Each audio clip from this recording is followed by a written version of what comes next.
better place. Do you still remember the first time we came here? We even brought offerings and everything. And when we told her that Rex Lapis had been assassinated, she immediately threatened to squash Liyue Harbor. Paimon thought she'd be impossible to get along with. But now that we've spent some more time together, she's really not like that at all. We probably don't need to bring any offerings now that we've gotten to know her pretty well, right? Still, Paimon's got some snacks around here somewhere, so if she really wants something, we can just use that. Huh? Traveler, did something catch your eye? Whoa, what a pretty lady! Is she also here to visit Cloudretainer?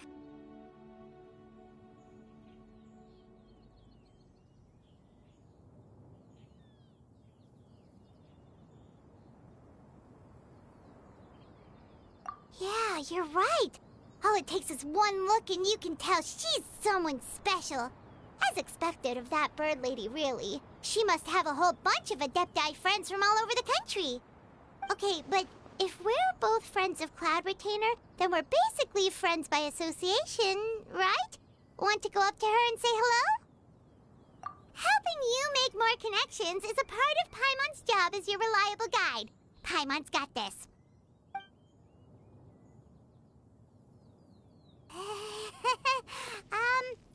Hello?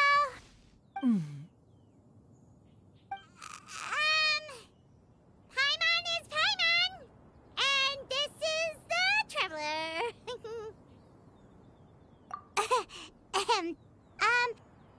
Paimon doesn't think we've met, but we're also friends of Cloudretainer. May we have the pleasure of learning your name, Madam Adeptus? You two... What is this tomfoolery? Has this shift in form so clouded your eyes that you no longer recognize one anymore? Wait, you're... Huh? You're the illuminated bird? But you look... human! How did that happen? Oh, donning human form is scarcely any test of one's abilities. As for your confusion, one merely had no reason to indulge such inclinations before. So, you're indulging now because? Well, one has made plans to pay a visit to some disciples at Liyue Harbor. Taking on a human form for such a trip is simply a way to make matters less conspicuous. You? Worrying about keeping a low profile? You're the one who likes to pop up out of nowhere all over the place. In fact, Paimon can think of several examples. Like last year, when you suddenly appeared on the top of a roof without any warning. Or...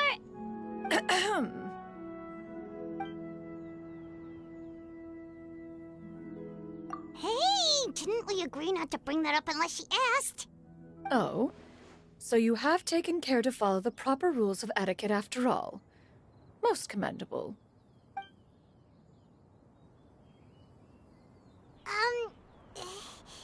Well, this is all Paimon's got. You don't mind, right? One has never found oneself lacking in basic comforts. On the contrary, it is the gesture that one values above all else. So long as you've shown proper respect and consideration, the quantity or quality of the gift is but a trivial matter. That kinda makes Paimon feel a little guilty for trying to keep them for herself. Anyway, where were we before you reminded Paimon about the gifts? Ah, right. So by disciples, you must mean Ganyu and Shenhe. It's also been a while since we last saw them. Maybe we can come too. One planned to extend the invitation even if you had not raised the matter yourself. Shenhe and Ganyu should be quite pleased to see you again. However, one would first inquire as to the reason behind your visit here. You have cause to seek one's company? Yeah, we just found ourselves missing you and wanted to see how you were doing. We were hoping you'd tell us one of your stories. Who knew we'd run into your human form while we were at it? Is that so? If there are no urgent matters at hand, then let us make haste for Liyue Harbor. Ganyu is likely still working at Yuehai Pavilion, so that shall be our first stop. Sounds great! Then let's all go to Liyue Harbor!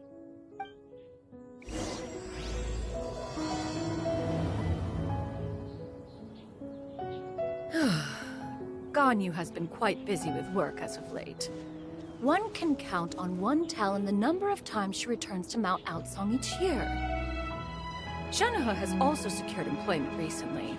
In her correspondence with me, she wrote that she shall have no need to return for the foreseeable future. Did they think one was so easily mollified? One shall investigate everything with one's own eyes and decide for oneself if their living conditions are satisfactory.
We're almost at Way High Pavilion.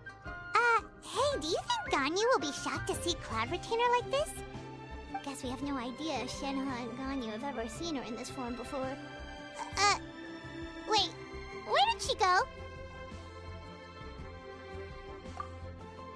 Why are you just standing there, cloudretainer? Quietly now. One shall stay here. You two can go and meet with her. But why? Isn't it better if we all go together? If one were to proudly proclaim one's presence, Ganyu would surely profess herself otherwise unoccupied and drop everything to attend to one's visit. One fears that would only result in her staying up all night to make up for lost time. One does not wish to trouble her. Conversing vicariously via you two shall suffice. Do remember to inquire as to her recent well-being. Again, do not mention one's presence here. Fair enough. Makes sense. All right, then. We'll just pass on your regards and... Cloudretainer? Oh. Busted. Is that lady someone you know, Ms. Ganyu? She is indeed. I'm sorry, Huixin, but could we delay the upcoming meeting for a little bit? I believe my schedule today is quite full. Although, perhaps I could move some work to later in the evening. Oh, not to worry, Ms. Ganyu. I'll make the necessary arrangements right away. Thank you, Huixin.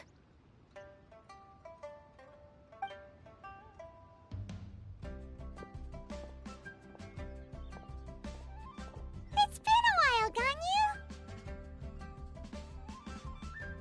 Greetings. What brings you here today? And Cloudretainer, too. It's been quite some time since I last saw you in this form. You are quite mistaken. One is not acquainted with this cloudretainer of whom you speak. One is simply a mere mortal passerby. Huh? Seems she's not buying it. That was but a simple test. One did not expect you to be able to recognize one so easily, especially after so many years of only seeing one's other form.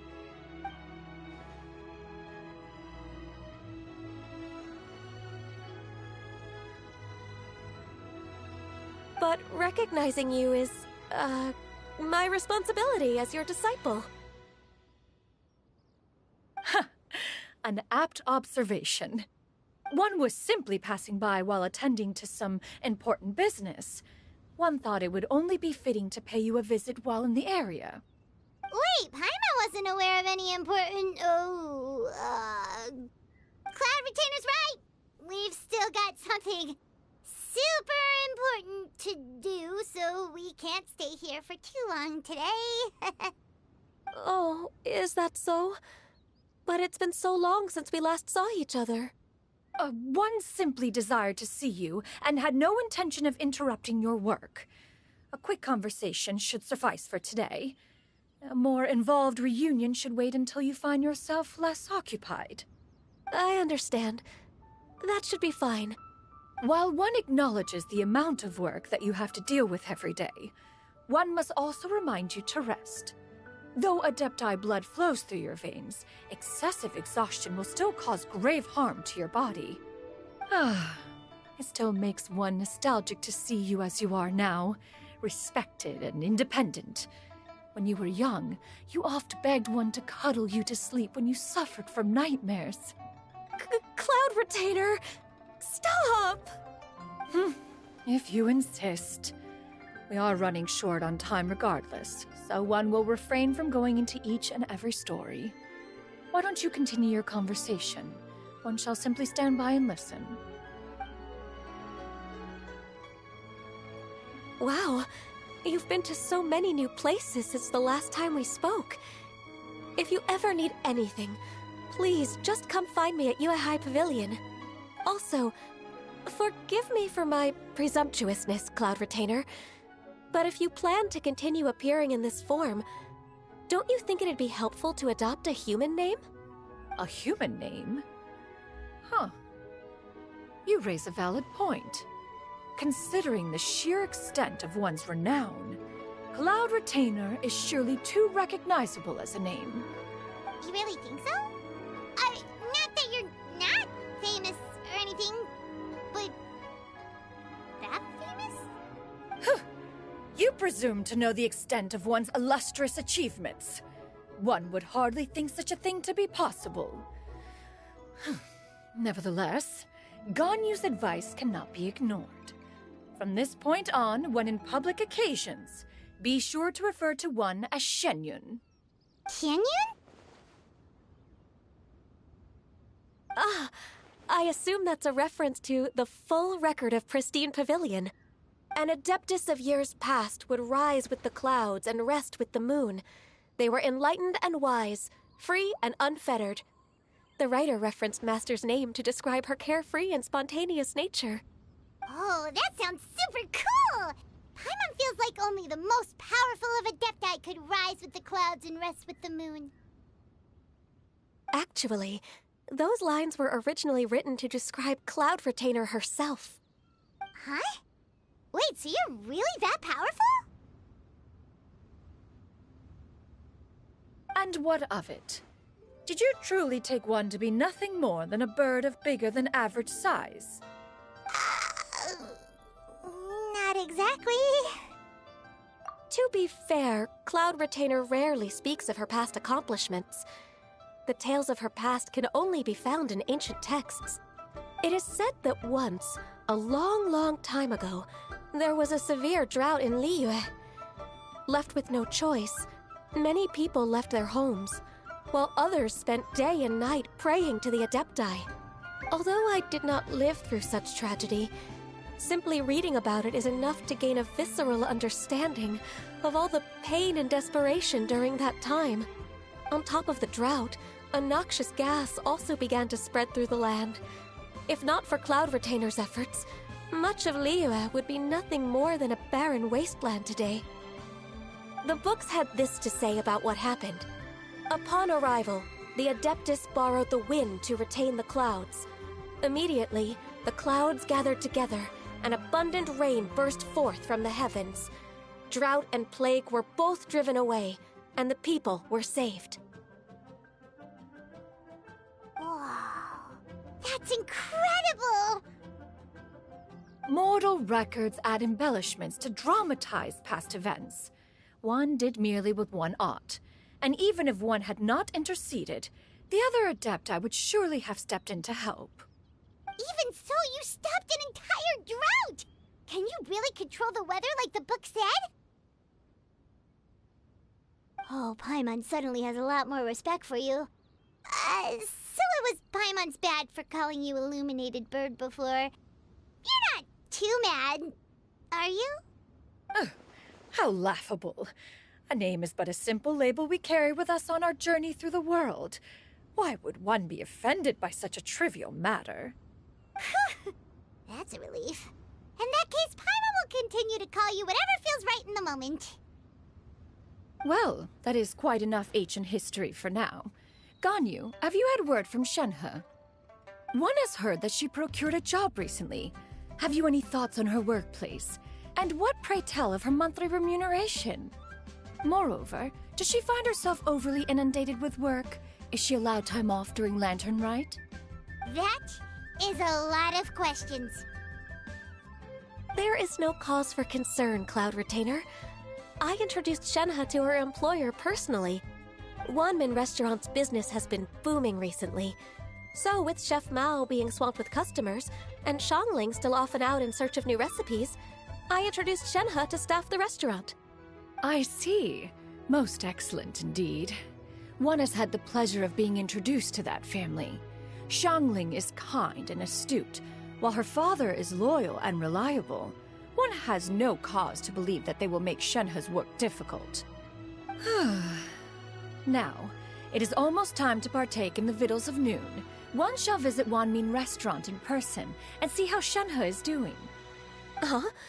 But didn't you just say that you had something important to do?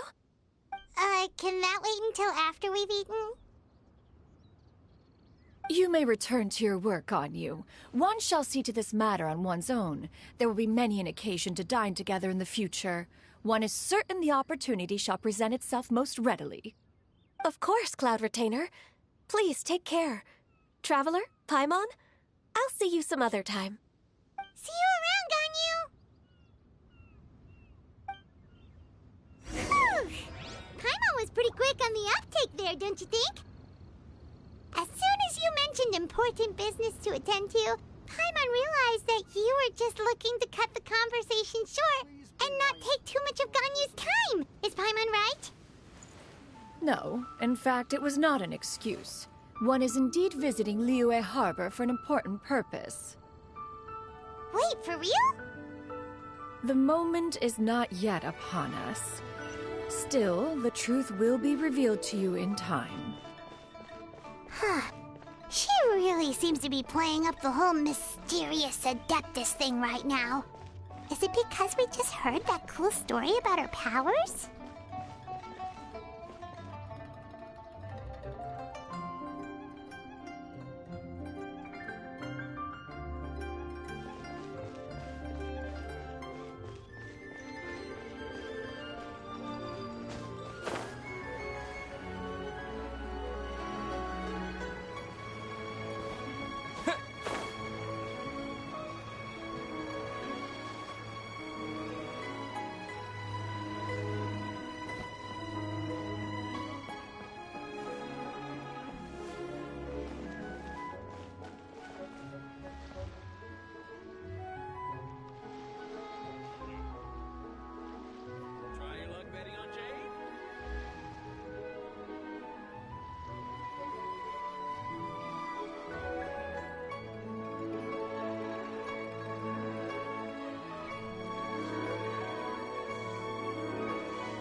You get what I'm saying, right?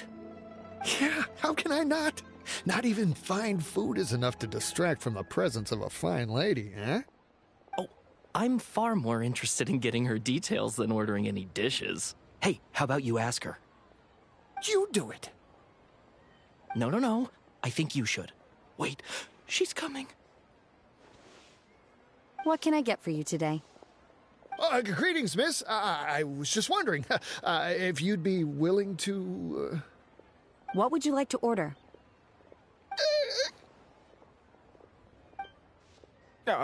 2 servings of Mora meat to go.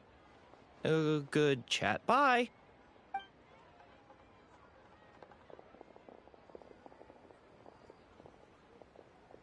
Shenhe! Welcome. It's been a while. May I take your order? Don't welcome us as guests and greet us as old friends in the same line. It's weird. Mm-hmm. Oh, and this is? This is Miss Xianyun. Master? Huh?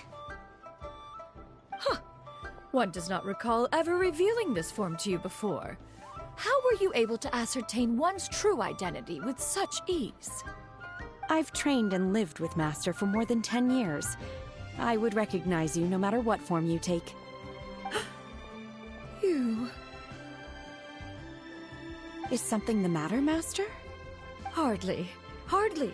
One simply learned of your employment from your letter and came to check on your well-being. And check out the great food, too!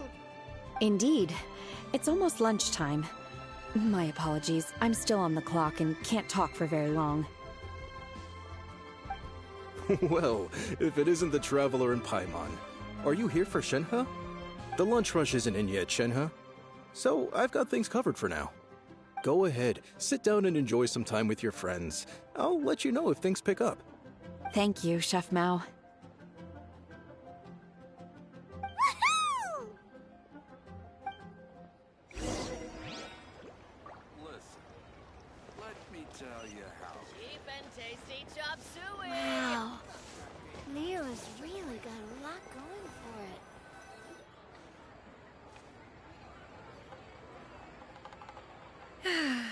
It is just as one expected. The owner of Wanmin Restaurant is indeed a most reasonable and accommodating human. Still, the work here entails dealing with quite a varied group of people. Has this been difficult for you, Shenhe? It's been manageable so far. I sometimes run into strange people, but I have figured out a way to deal with them. Seems like you've been making progress. So by dealing with them, you mean... First, I try to talk sense into them. If that doesn't work, I threaten them with violence. At this point, they usually decide they are in favor of a civil conversation. Oh, how should Paimon put this? Oh, a sensible plan. One is gladdened to see you integrate so well into human society. And you, Master? How have you been? Simply marvelous. Though Mount Outsong has scarcely enjoyed your presence recently, one has hardly found the pleasure of one's own company to be lacking. I see. Oh, just as expected of Master.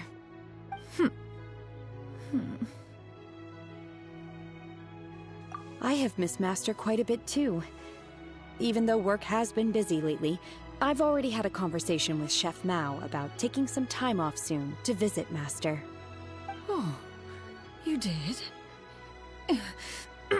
Do make note of such matters in your letters in the future. There's hardly a need to keep one in suspense. Whoa, her mood shot up just like that. By the way, Master, since you are in Liyue Harbor, have you had the chance to visit Ganyu? Indeed. She is similarly preoccupied with her work. There was time only to exchange a few simple pleasantries.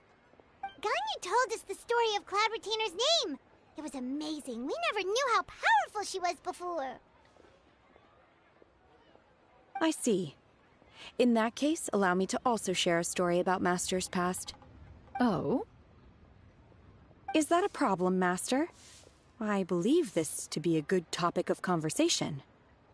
No, not a problem. One was simply caught off guard. But no matter. Please, proceed. One is most curious to see how much of one's own conversational prowess you possess. Master once participated in a race against Mooncarver. After Mooncarver lost, he insisted that Master's ability to fly gave her a natural edge in such a contest. In response, Master agreed to forego flying in return for being able to use one of her devices in the race. Mooncarver accepted, only to find Master with a brand new device on the day of the contest. Huh, what kind of device was it? It was a mechanical vehicle made out of iron. What was it called again? Oh, an electro-powered bicycle? Oh, you refer to the bicyclical Thunder Flashmobile. One spent 49 days conceptualizing and crafting it. It need only be infused with adeptal energy, and it can cover thousands of miles in one day. Oh, it boggles the mind why Mooncarver ever supposed he might best me in a contest of locomotion. Though he sprinted with all his might, he could barely keep up. Alas, the one flaw of my mechanism lay in its weakness against mountainous terrain. One was thwarted mere seconds from victory, when it was thrown off course and failed to make it across the final stretch. Truly a most unfortunate turn of events. Anyway, do go on, Shenhe. Master, that was the end of that story. Is that so? Huh. With you gone, one has seldom felt the desire to call upon those old fossils for another contest. What is a race without spectators, after all? Have you been lonely, Master? Lonely? Huh. At one's age, entire human generations come and go in the blink of an eye. Even one's own self-directed musings can span several days and nights. 'Tis a most foreign sentiment. The mere mention of it is preposterous.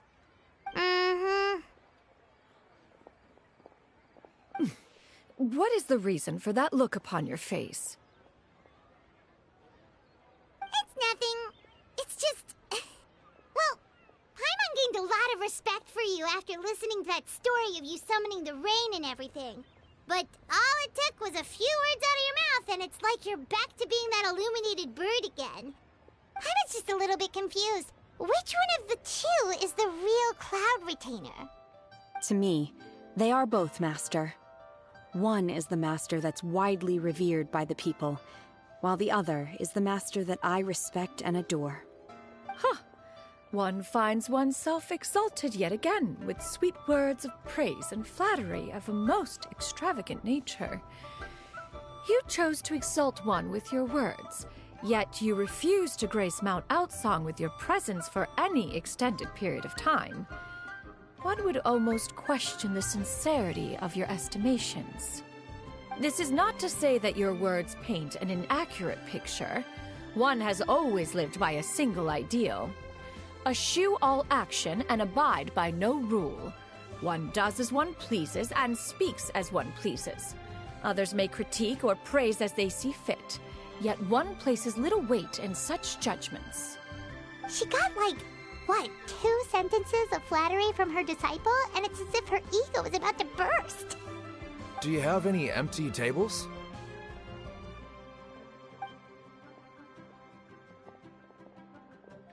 Hey there, could we get another fish stew?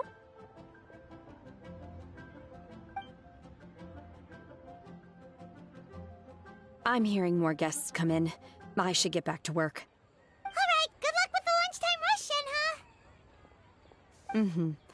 I'll try my best. So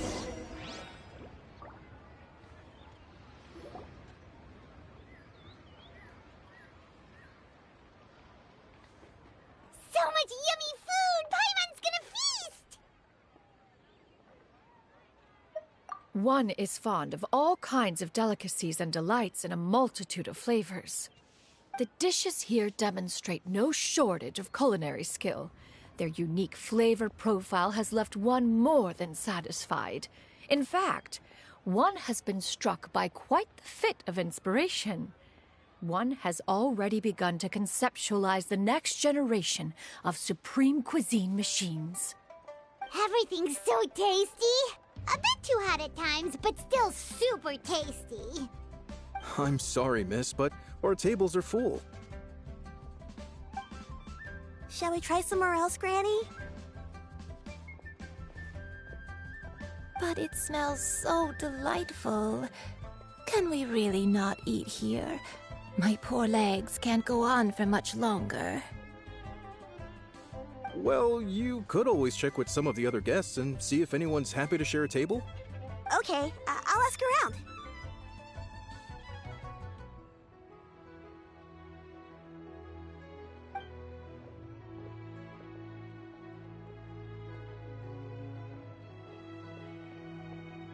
Excuse me. Would you mind letting us share a table with you? There are no empty tables left, so... Ah, well, Paimon doesn't mind. What about you guys?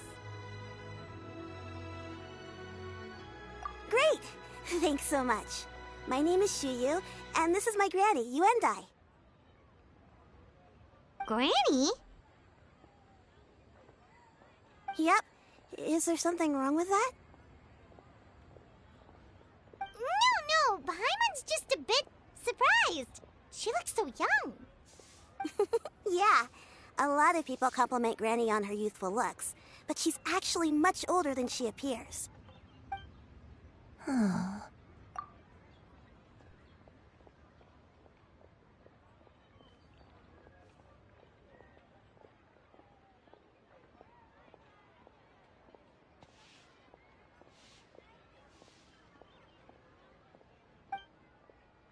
Granny?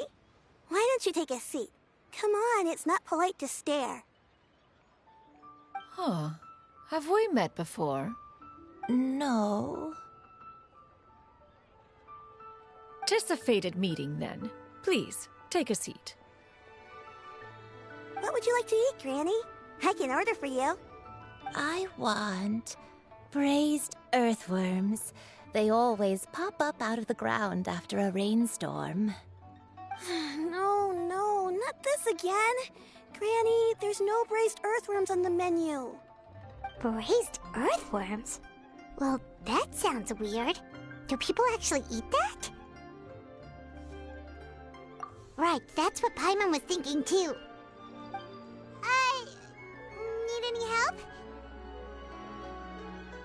Help? Oh, do you mean with Granny? Thanks, that's nice of you to offer.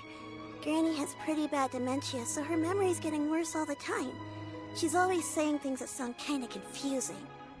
Actually, her memory's been bad ever since I was little. But it's gotten so bad lately that I even have to remind her who I am every morning. They died young. It's just me and Granny now. Oh, but it's okay. Don't feel bad. Granny loves me a lot, and I love her a lot too. Sure, it's hard at times, but you just gotta make the best of the life you've got. Wow, you're really tough for your age, kid. You're too kind. And me? Oh, what about me? You're tough too, Granny. Plus, you're really gentle, and you're always there for me. Yes, and it's hardly as if I forget everything. I still remember the important things. Wait, what was that really important thing again? Ah, I remember now. It was a dream. I had a dream where everything was dark. Someone was standing in front of me. She told me to come and find her, and that once I'd found her, I would be free. Huh? That sounds super important. But how come you've never told me about it before? It was just a dream, so I forgot about it. But I'm in a good mood now, and somehow I remembered it again. You know, I believe I've had this dream a great many times. But just how many times have I had it? Now that I do not remember. Wait, so you have a reoccurring dream where someone's talking to you? That sounds spooky. Oh, does that mean you're possessed?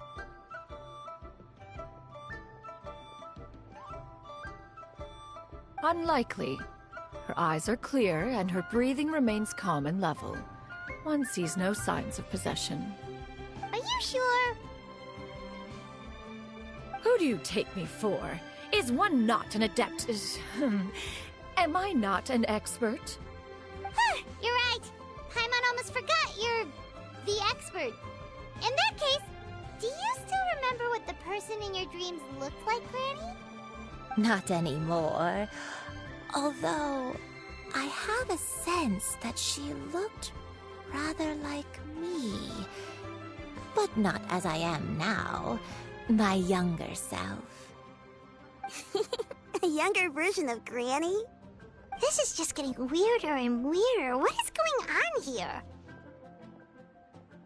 As one said, fate must have brought us together.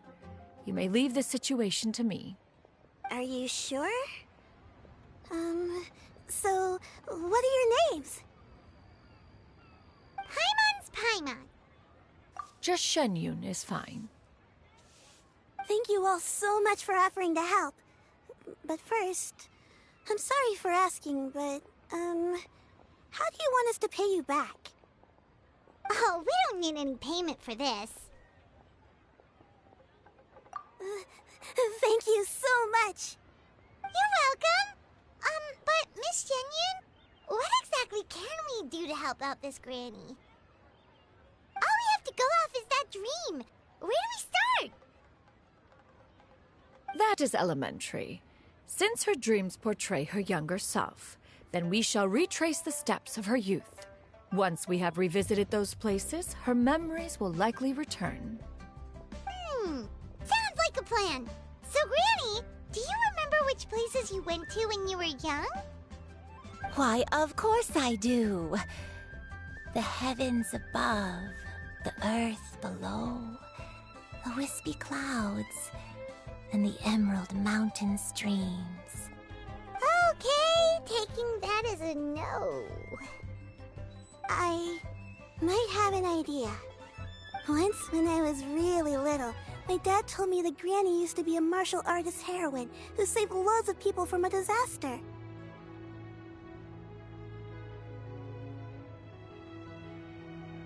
If it's true, then maybe they wrote about it in the history books or something. A martial arts heroine? Oh, Shinto knows tons about Liyue's chivalric traditions. If anyone knows about the heroes of the past, it's him. Let's go find him at the Feiyun Commerce Guild. Are you leaving already? But I'm still hungry. I'll go order some food, Granny. If there's nothing on the menu you especially want, I'll just get a few different things. It seems we must part ways for now. The Traveler and Paimon are bound for the Feiyun Commerce Guild, while Yuendai and Shuyu shall remain here and partake of their lunch. As for myself, I have matters to discuss with Streetward Rambler. Streetward Rambler? Oh, you mean Madame Ping! Precisely. Let us meet at Yujing Terrace once you are ready.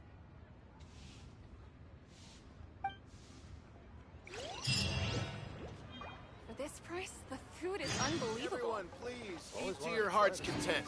Today is my treat.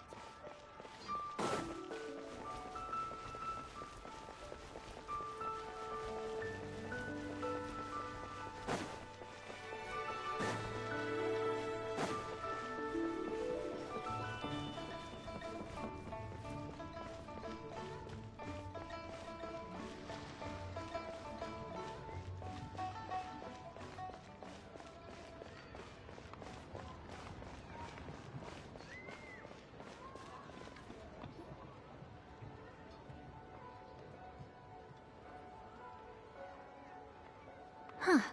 It's you two. What brings you here? Shincho! Great, we found you! We wanted to ask you about something.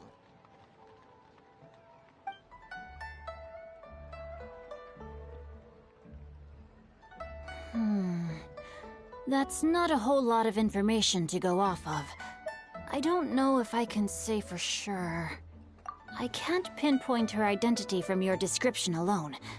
But considering her age, I am reminded of a nameless heroine who's been featured in various chivalric novels. Nameless heroine? That's right. The novels often speak of a great drought from 50 years ago. As the people suffered, a nameless heroine appeared and began to clear away evil spirits in bandit camps. The people idolized her, but never learned her name. All they knew was that she always acted alone. Later, though, she supposedly fell in love with a similarly noble-minded exorcist from Mount Tianheng. They were well matched in more ways than one, often fighting together as a fearsome duo of otherworldly strength. After the drought ended, the heroine and the exorcist left the public eye and began living a reclusive life in the mountains. All that remained were tales of her incredible accomplishments. The way this nameless heroine faded from fame into obscurity later in life is not too dissimilar from Miss Yuendai. I hope that's somewhat helpful. Thanks a lot, Xingqiu. We knew it'd be worth talking to you. It's nothing at all. Just something I came across while reading. I did do a bit of extra research on her story, but it was just out of personal curiosity. Well, Paimon still thinks that's super cool. Oh, wait, Xingqiu, if you've read up on her, do you know of any places often associated with her? Let me think. In the novels, the nameless heroine always appeared near one of 3 places. Wangshu Inn, the area just north of Jueyun Karst, and Qingyun Peak. Perhaps the real-life heroine who inspired the character was also often seen near those 3 places. That would explain why those locations appear in the various novels written about her. You're welcome. To be honest, I found some parts of the story confusing when I first came across it. If Miss Yuendai was indeed the original inspiration for the character, she may just be able to help me put the pieces together. It's rare for a chivalric hero to fade into obscurity during their lifetime, even after retiring from the public eye. But no one ever saw or heard from the nameless heroine again. There were even rumors that she became extremely ill. I've never understood why someone would go to such lengths to erase themselves from public memory. It's almost as if she was trying to hide from something. There's probably far more to the story than what's been written. We'll be sure to tell you if we manage to uncover the truth. That's a deal. Perhaps, behind the truth of it all, there lies a story more fantastical than any work of fiction. Paimon feels like we just learned so much from Xingqiu. A drought, a nameless heroine, a life of seclusion? Wait, why does the story sound super familiar? Oh, right! There's a drought in this story, too! Xingqiu, are droughts super common in Liyue or something? Well, they used to be. But people have long since developed methods to prevent them, like by cultivating the soil or digging canals. So while droughts do happen from time to time, they are rarely regarded as true disasters. The drought 50 years ago is probably one of the worst we've had in the last several centuries. The crops withered, the streams ran dry, and the monsters in the mountains became rabid and agitated. Countless caravans were attacked, and people who lost their homes came together to form bandit groups. What started as a natural disaster soon became a human tragedy as well. That sounds awful. Yeah, and that's exactly why the nameless heroine was so beloved. She must have been someone of true integrity to do so much for the people while asking nothing in return.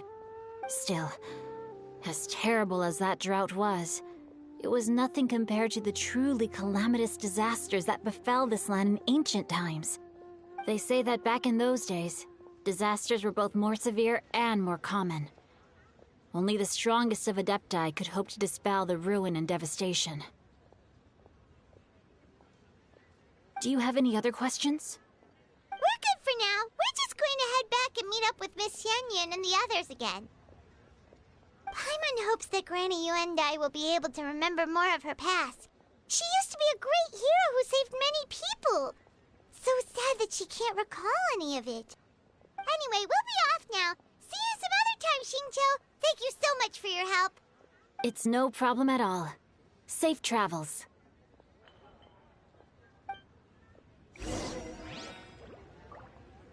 I can't wait to see my adorable daughter again.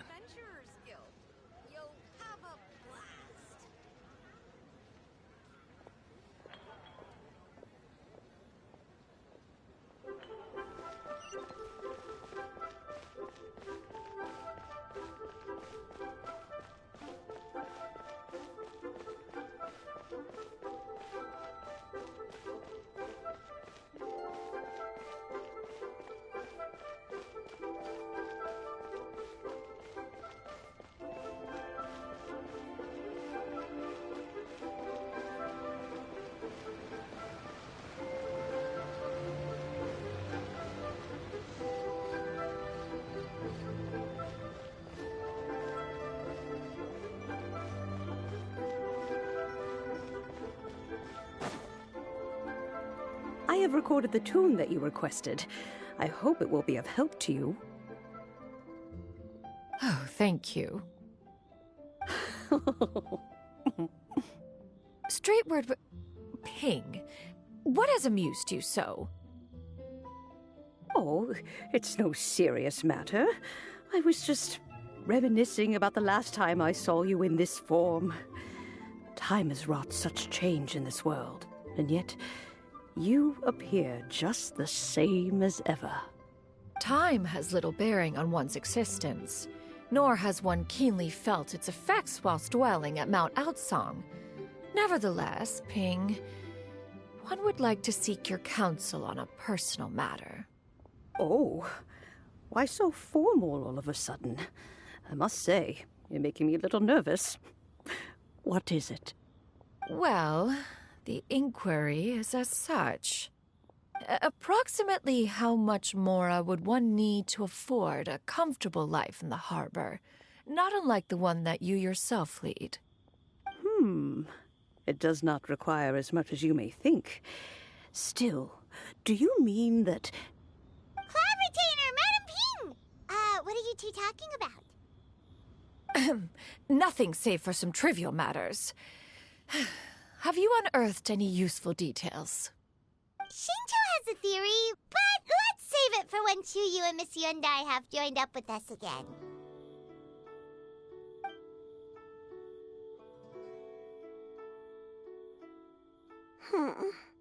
Do not be troubled, young lady. Here, have some tea. Thank you so much. What do you think, Chuyu? Does it match up with what you know of your granny?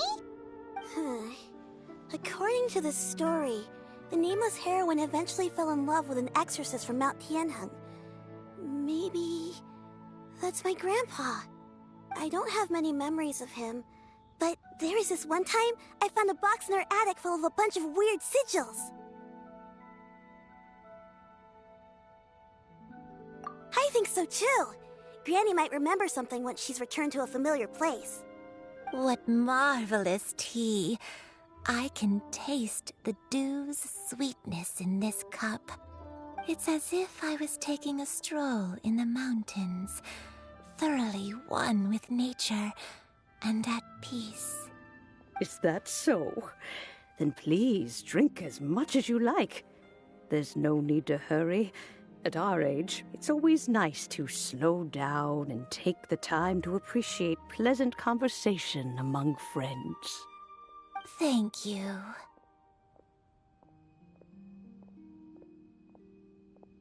Okay, since we have the time, can I ask you something? Sure thing. What would you like to know? I have a secret I want to tell you. Let's go talk over there. Please be mindful of your personal safety.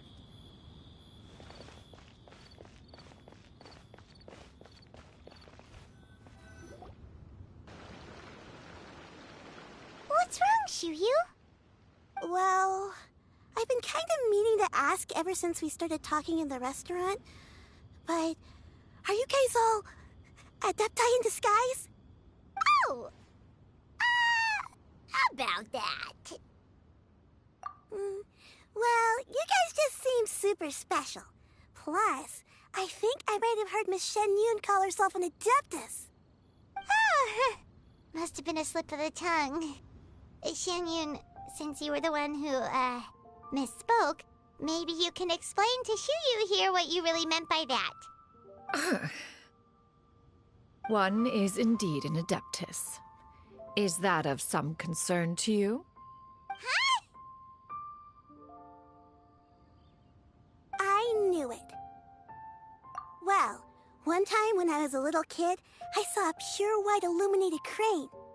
I had this super high fever, and Granny wasn't around. I was feeling all icky and gross. But then this snowy white crane flew down from the sky. She put me on her back and flew me to her cool adeptus house and fed me some sort of magic potion. When I woke up, I was already back in my bed and my fever was gone. I really wanted to thank her, but I was too sleepy to stay awake, so I never got the chance.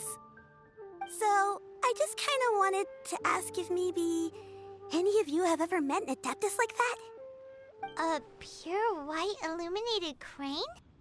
The only two we've ever met are blue and white and black and brown.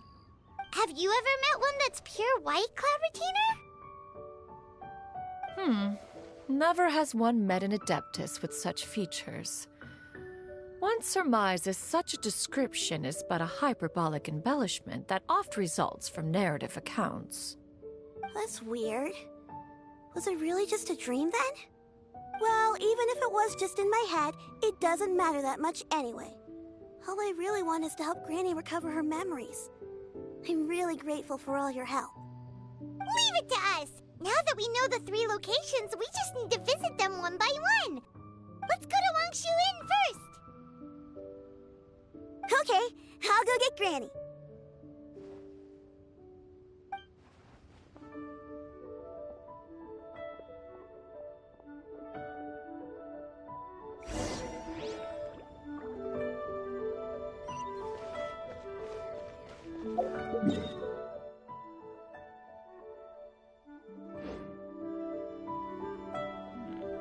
This is a peaceful neighborhood.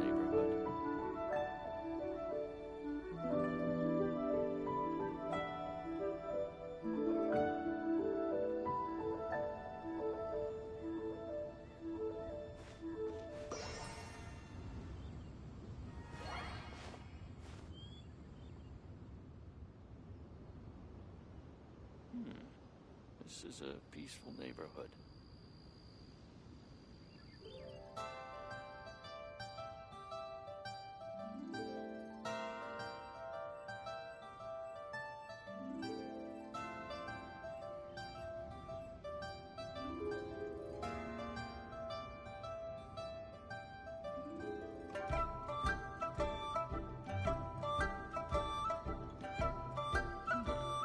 This is a peaceful neighborhood.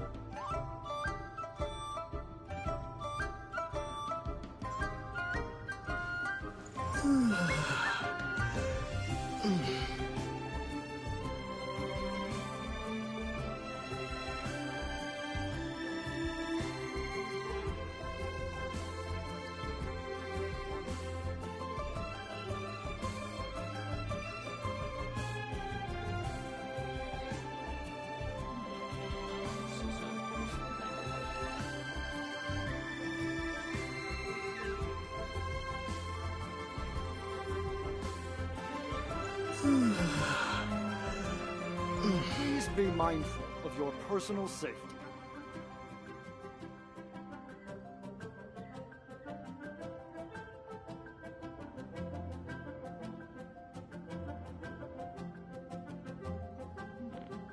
This is a peaceful neighborhood.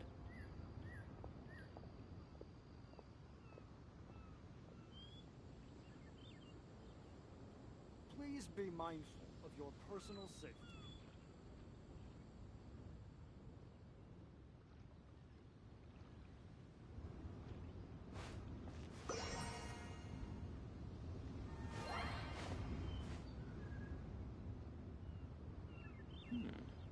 This is a peaceful neighborhood.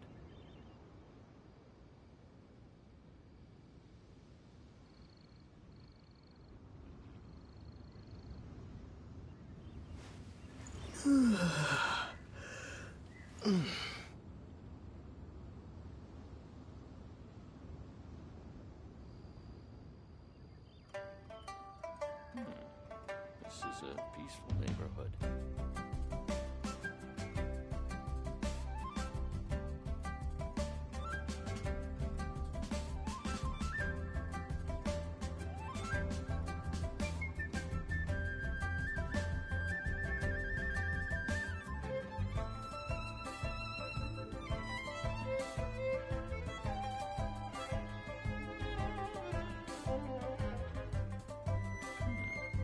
This is a peaceful neighborhood.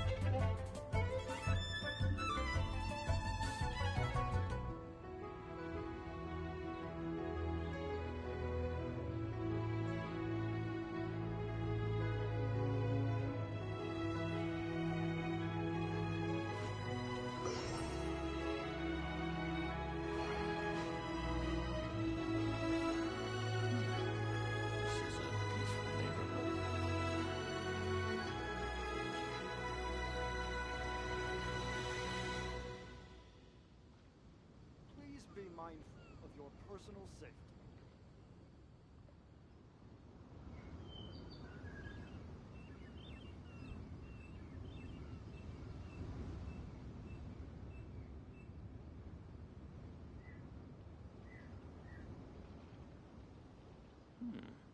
This is a peaceful neighborhood.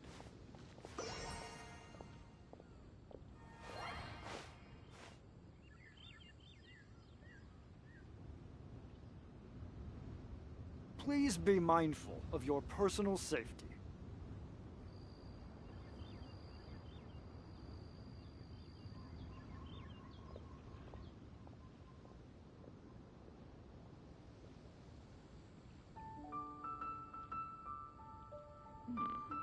This is a peaceful neighborhood.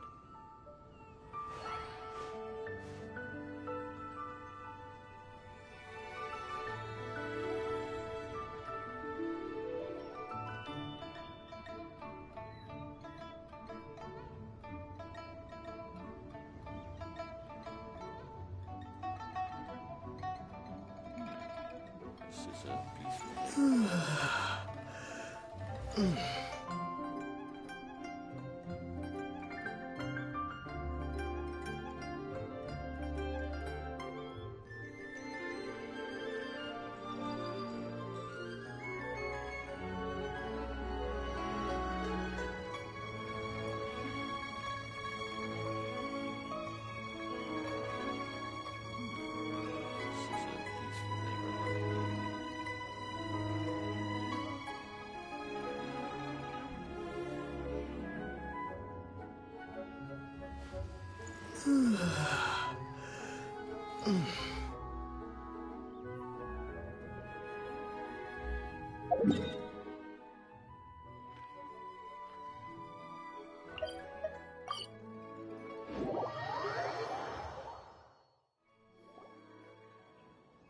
Wangshu Inn.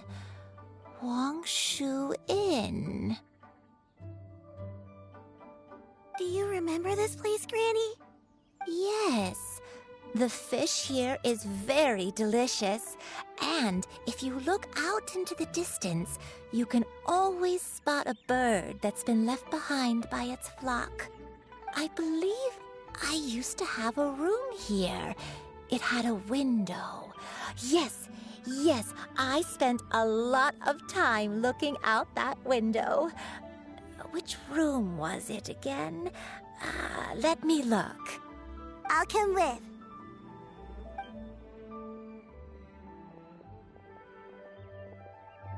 Paimon's still having some trouble understanding what she's talking about, but if she's so familiar with this place, that must mean she lived here, right?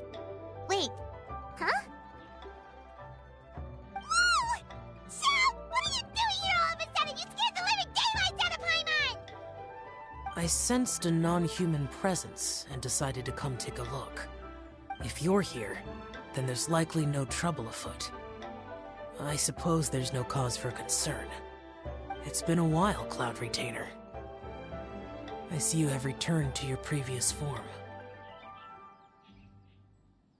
I have indeed. I fought alongside her in this form on many occasions during the Archon War. Oh, wow! What was she like during the war?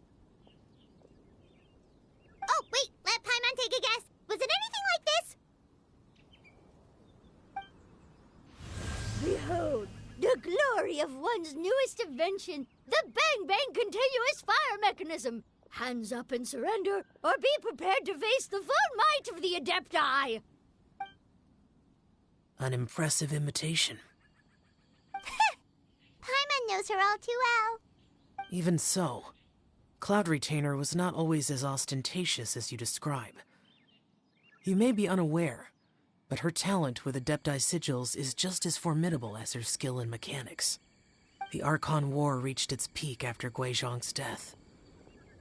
The Cloudretainer who fought beside me in those devastating battles was taciturn and solemn, only speaking when she had to activate her sigils.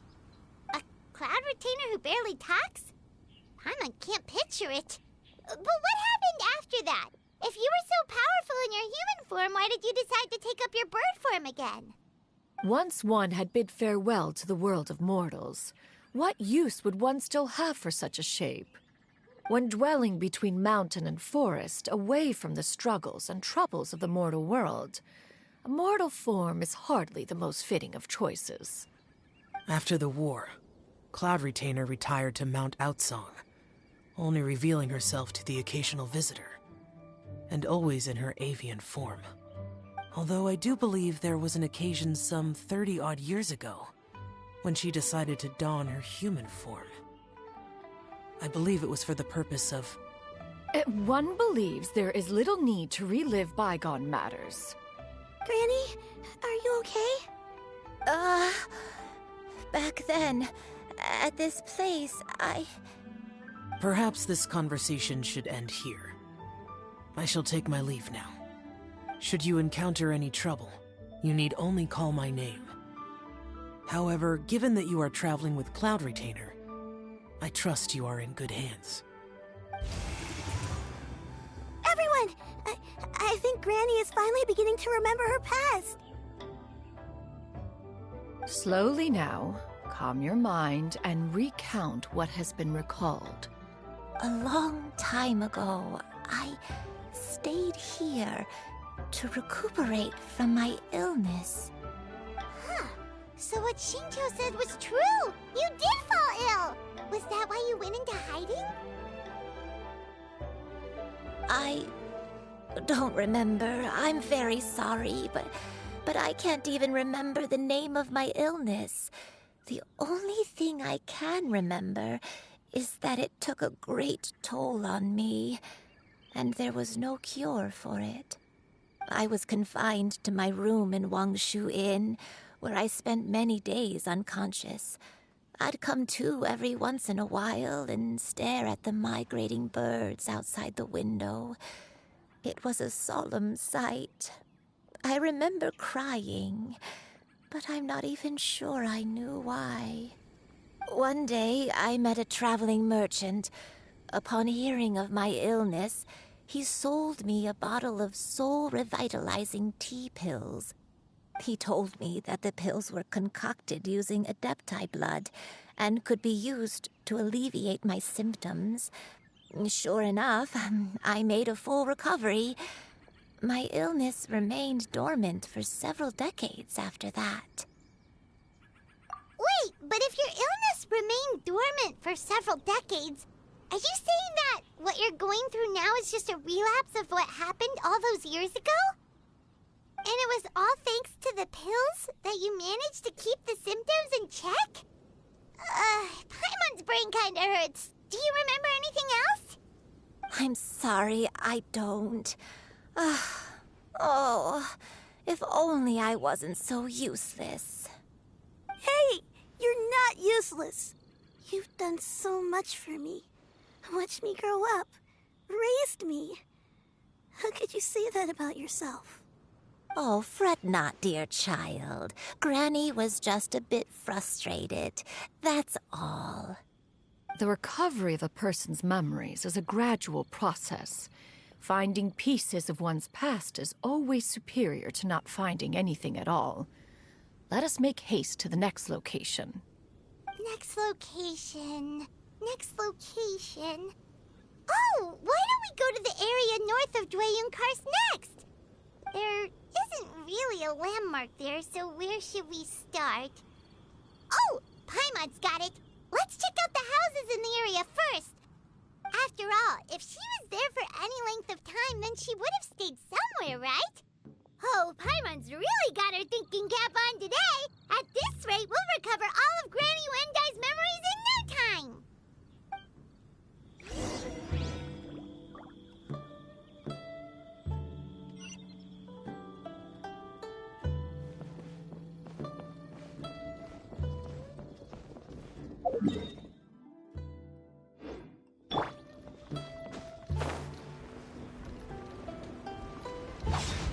Useless!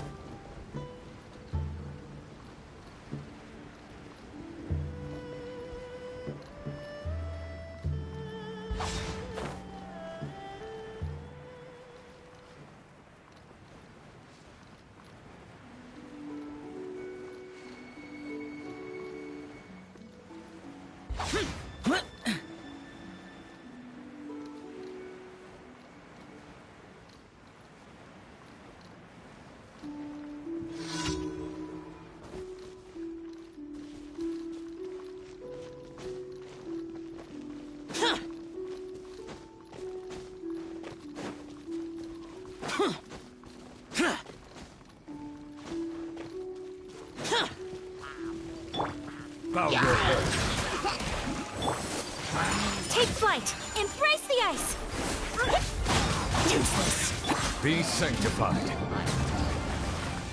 Huh.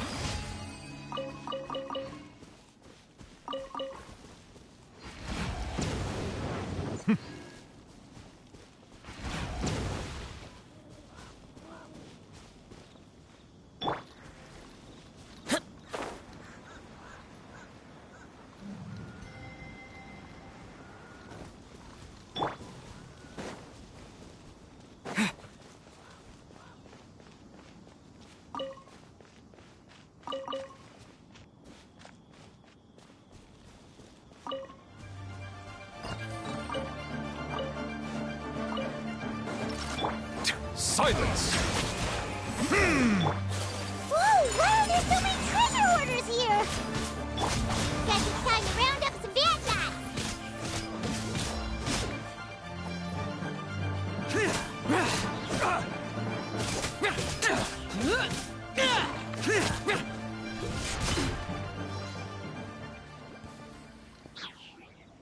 Do you remember anything about this place, Granny Wendy?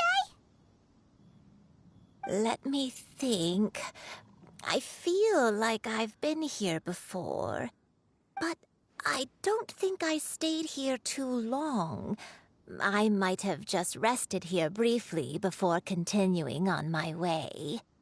Got it. That's okay. There are still plenty of other places we can check. Wait a second. If I remember correctly, I believe I brought... Ah, yes. I brought some sweet snacks with me. Go on, take some. You need to eat a lot if you want to grow big and strong. Oh, thank you. Then Paimon will help herself.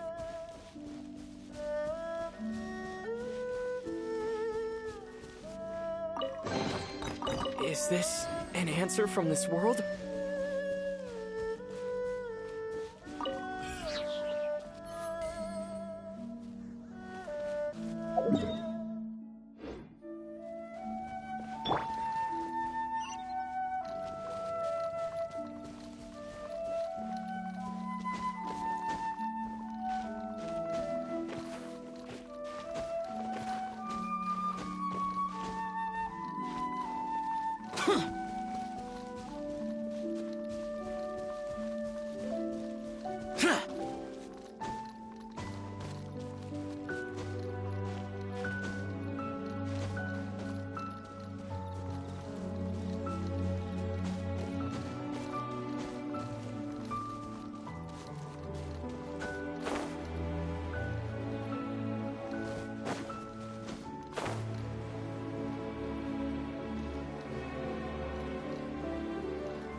Paimon sees an abandoned house. Why don't we take a break over there? This place... it's...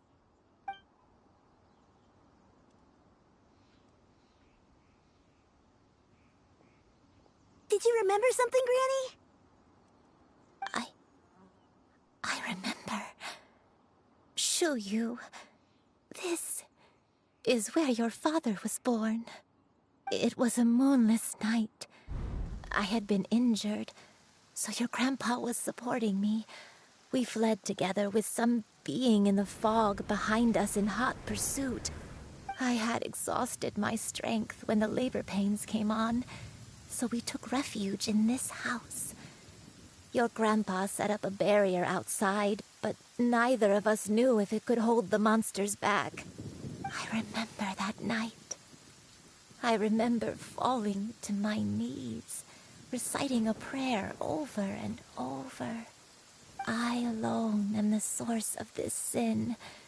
Punish me as you wish for forsaking my oath, but spare my innocent child. Sin? Oath?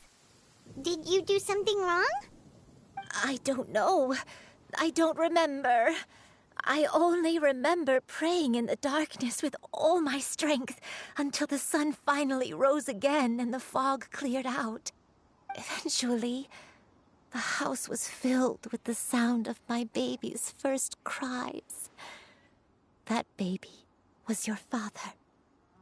I remember I clutched him tight to my chest and wept tears of joy.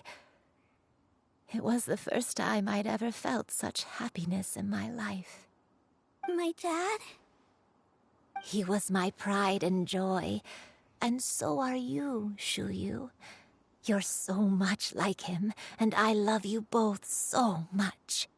But you're always going to be different from me. Why? Just what did I do? I don't care what you might have done, Granny. You'll always be the person I love more than anything. You're too sweet, Xianyun. I'm lucky to have you with me. If not for you, I would not have had the courage to come here, to try to remember what I had forgotten. All right, let's not stand around any longer. There's one place left, yes? Let's go take a look. If one recalls correctly, the next place should be Xianyun Peak. Aunty, how fares your health? I may be a bit slow, but I'll do my best to keep up. I'm sorry to keep everyone waiting. Climb on. I shall carry you to the top. Oh, such lightness of weight. All those who grow old grow frail in the end, do they not? First, you lose your memory, then your health. Eventually, you end up losing everything. My only wish is to depart this world with a lucid mind, to free myself of this torment and the burden it places upon others. Fret not. You have my aid in this endeavor.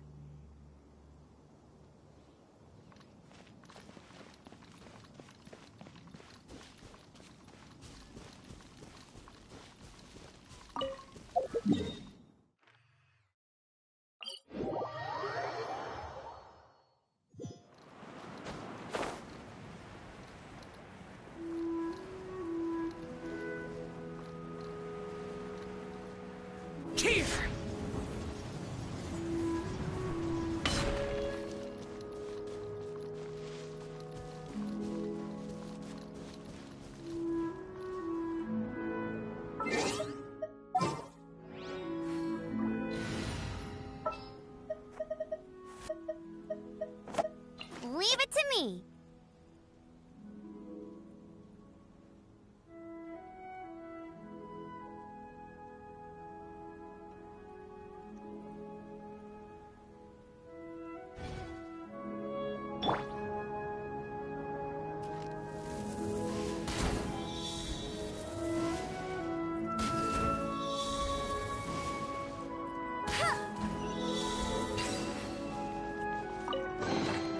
Opening a chest is like unwrapping a gift.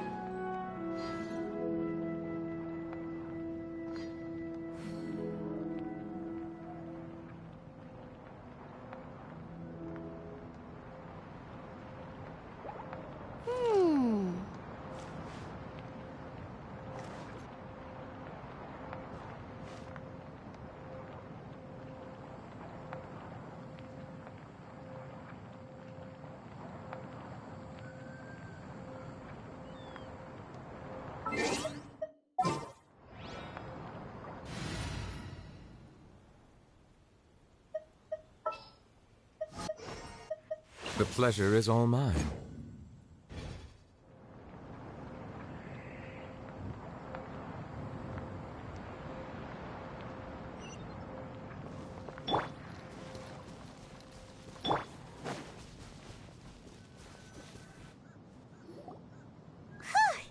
We're finally here. Does this place feel familiar to you, Granny One Day? Let me see.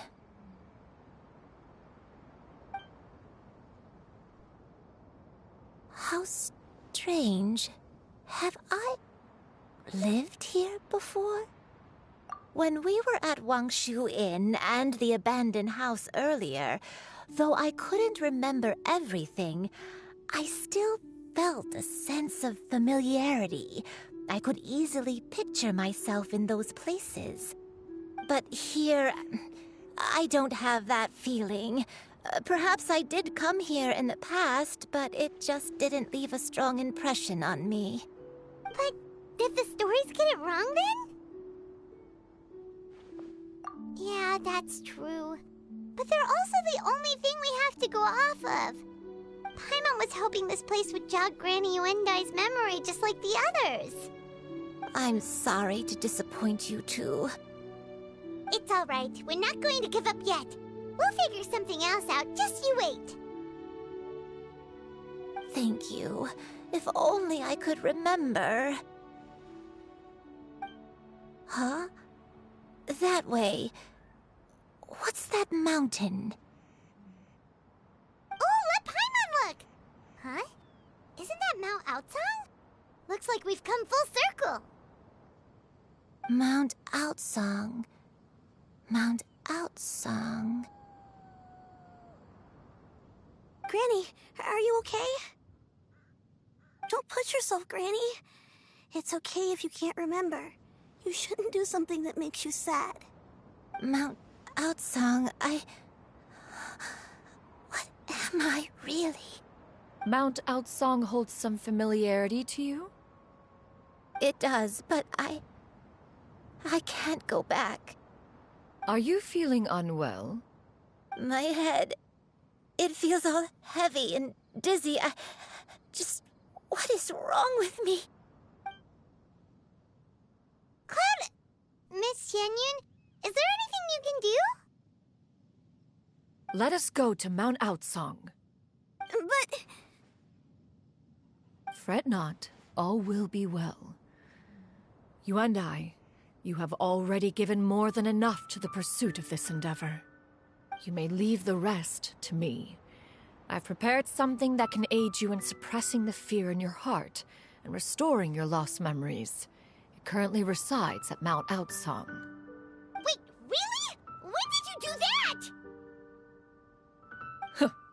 I never leave anything to chance. All will reveal itself when we arrive.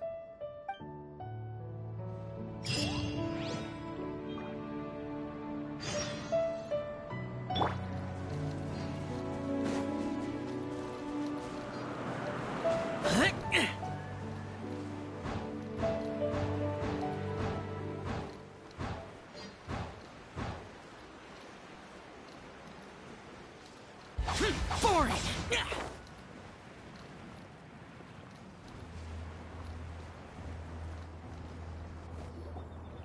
Come on, just tell Paimon already! What's this thing you've prepared? Here, this is it. Huh? But isn't this the mechanism that you were tinkering with when we first got here? Oh, is it another invention of yours? Precisely. A recent one at that. I am most pleased with the result. I call it the Suspensus Somnium mechanism. It periodically releases a soft breeze, which when paired with a gentle adeptal tune, can help the listener subconsciously relax and even enter a semi-hypnotic state. Soothing agitation and anxiety, relieving exhaustion and insomnia, its potential uses are numerous indeed. And of course, it can also aid in the recovery of lost memories. Whoa, what a cool gadget! But if you had it all along, why did you keep it to yourself until just now? We could have come to Mount Outsong right off the bat and saved time on a lot of floating. How preposterous. Had Yuendai not recalled much of her past through her own efforts, the device would have nothing to draw upon. We Adepti can only help those who first resolve to help themselves. Had she lacked such determination and strength of character, one would have little to offer in way of assistance. Paimon thinks she gets it now. Hey, what's that other thing? As previously mentioned, a gentle adeptal tune is required to take full advantage of the mechanism. One secured such a tune from Streetward Rambler. Only with her melodies can the mechanism reach its peak power. Whoa, Paimon can feel what you mean. Paimon's body feels light as a feather. It's as if she's lying down on a warm patch of grass after a super satisfying meal. And you and I, is the mechanism helping you to relax? It appears she has already succumbed to the depths of reverie. Come, join one on this side. We shall give her some time to herself.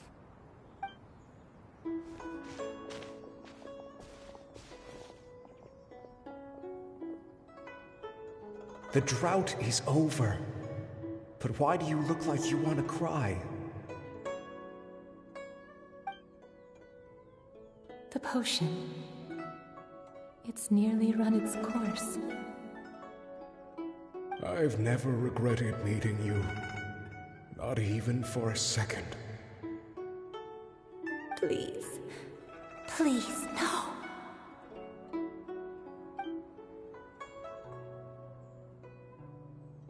Have you forgotten?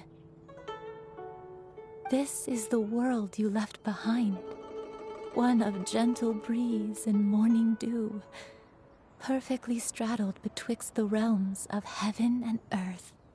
This is your home. This is where you belong. You should have never left. The you of the past, the me from not that long ago, we should have never.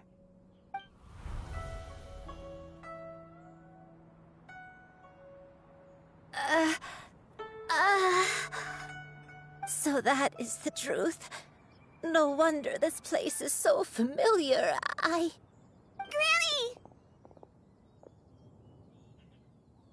Granny, are you okay? Cloudretainer. Your memories have returned? Wait, did you just call her by her full name? Does that mean you already knew each other? Yes. I now remember everything. Everything. Granny, please don't cry. I'm here. I'm here. Oh, don't worry, my dear child. Granny is fine. I'm so sorry, everyone. You've gone to so much trouble on my behalf. It's all come back to me now. The most important thing that I had forgotten was the truth of what I once was. One can sense the guilt that now plagues your conscience. Reclaiming a truth long buried is sure to come with a myriad of complex emotions. Perhaps one should recount the story on your behalf while you compose yourself. No, it's okay. Now that I've remembered, I must face my memories head on. Xianyun, everyone, I cannot thank you enough for all your help. I'm ready to tell you my story, if you're willing to listen. Please, Granny, don't force yourself. What happened in the past doesn't matter. I love you more than anything. Nothing you say can change that. I know, dear child. My feelings for you are exactly the same. It is for this reason that you deserve to know the truth. Some time ago, I made a terrible mistake. One for which I could never atone. Is this the sin that you mentioned in Xianyun Karst? What happened? I am, in truth, not a human being. My real form, one that I held for centuries, was that of a wild crane. I spent many, many years living on Mount Outsong, bathing in the soft breeze and drinking the sweet dew of the mountains. At some point, I somehow gained wisdom and sentience. The Lord of the Mountain, Cloudretainer, became aware of my existence and began to share many stories with me. She even passed on the secret of cultivation to me. Though she never took me on as a formal disciple, I always saw her as my master. Whenever she took out her tools to work on mechanisms or new inventions, I would also stand next to her and watch. I even contemplated completing my training and becoming an adeptus in my own right. I followed her teachings, and time gradually passed us by. Until that fateful day 50 years ago. 50 years ago? That's right. Master regaled me with many stories of her past deeds. From them, I learned how she had saved people from a similar crisis in the past. She was the one I looked up to the most. More than anything, I dreamt of becoming an adeptus like her. I wanted to travel the land like she had, relieving suffering wherever I went. But I was still far from being a real adeptus. I possessed no ability to take on human form and fit in with the crowd. Once she learned of my desires, Master prepared a special dose of human mimicry potion for me. She warned me that the potion's effects would only last 10 years, and if I were to fail to return to my original form at the end of that time, I would forever forget my past as a crane and become something neither human, beast, nor adeptus. Oh no. So that was the source of your dementia all along. Was it because of Grandpa? Indeed, I fell in love. Though he was human, he had spent his entire life training on Mount Tianheng. When we met, it was not only my first foray into the world below, but his as well. Although clumsy and impulsive as he was, you'd think he was the real strange bird among the two of us. But still, just like me, he cared deeply about the world and wanted, more than anything, to cleanse it of all pain and suffering. I could not help but fall for him. But my time continued to tick away. Those 10 years passed by in a flash. Yet I did not want to leave his side, so I... Oh no, what happened next? I committed an offense. I wanted to stay with him, even if it meant living a life full of pain and suffering, even if it meant that I would eventually turn into a monstrosity. I knew I had betrayed Master's hopes, but I was too ashamed to face her. So I wrote her a long letter instead and asked someone to leave it outside her abode. I was convinced that she would not support my decision, and I lacked the courage to speak to her face to face. In my shame, I fled and tried to hide from the world, such that no one would be able to find me again. But that was only the beginning of my troubles. I began to suffer from a strange illness. My memories became hazy and confused, and I could no longer keep myself awake. I understood that my pain was caused by my refusal to return to the life I was fated to lead. Along with my memories as a crane, I soon forgot the true cause of my suffering as well. I knew only that I had committed a sin. All I could do was pray for forgiveness, even if I had long forgotten what needed to be forgiven.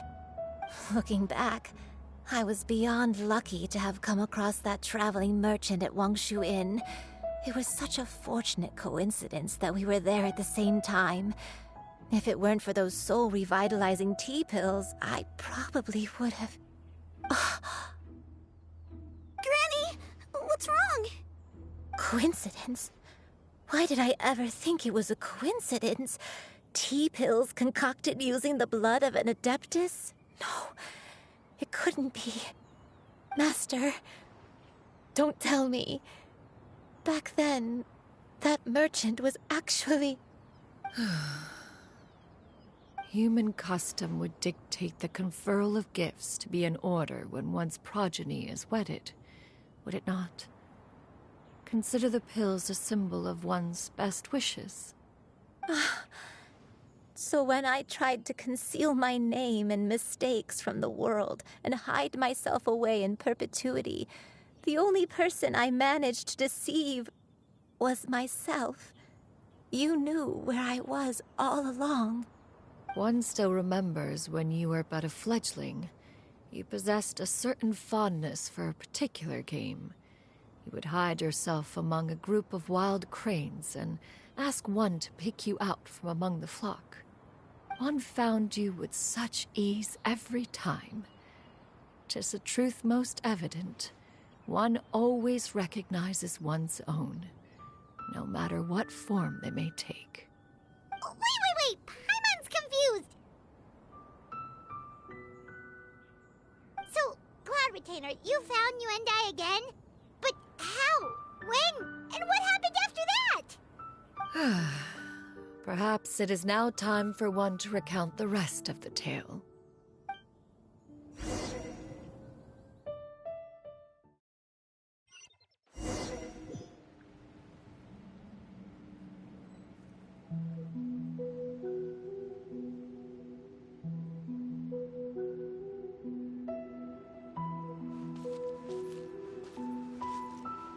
One was furious upon receiving your letter. Seized with anger, one set out to bring you to your senses. If you are presently unoccupied, perhaps we could stop a while at one's abode for some repose and conversation.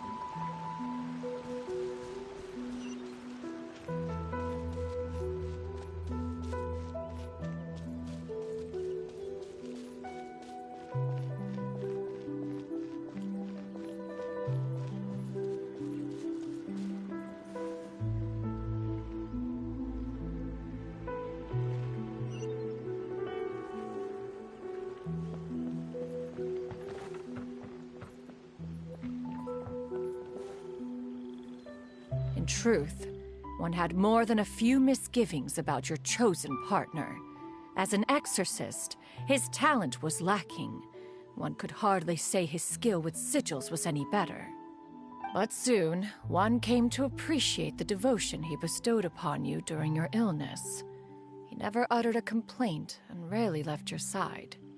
Unwilling to begrudge someone of such character, one decided to overlook his aforementioned deficiencies, glaring though they may have been. Wishing to grant you a life without regrets, one gathered many divine ingredients and used one's own blood to create a form of medicine.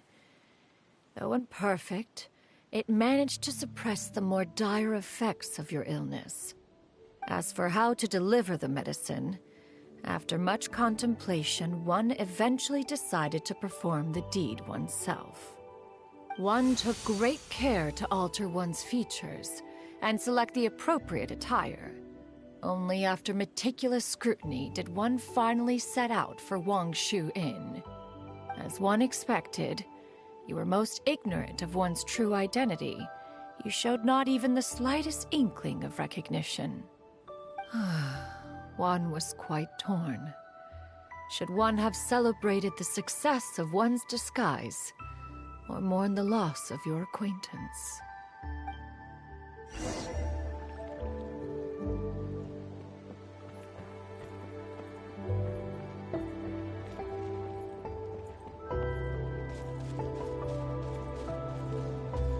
Yeah!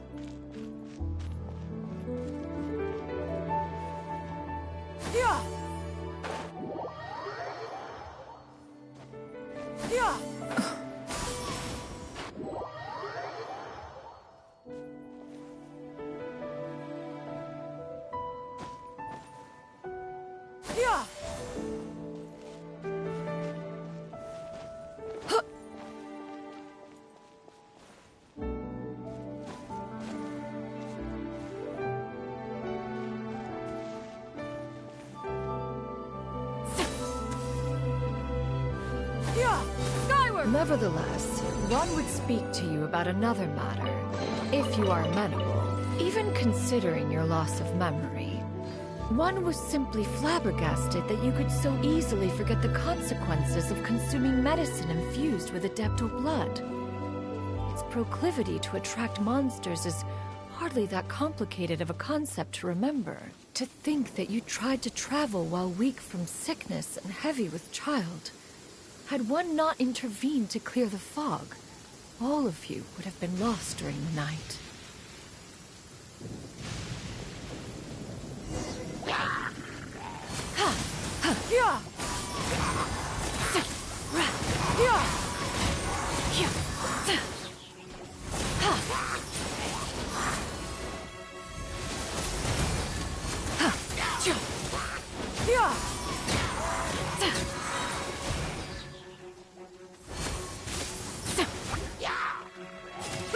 Make way for the Adeptus!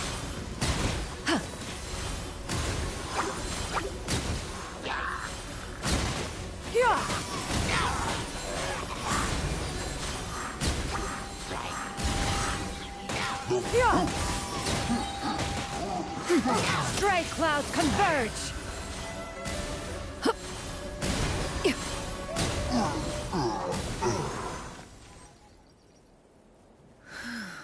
Those monsters would hardly have pursued you with such ferocity without sufficient incentive.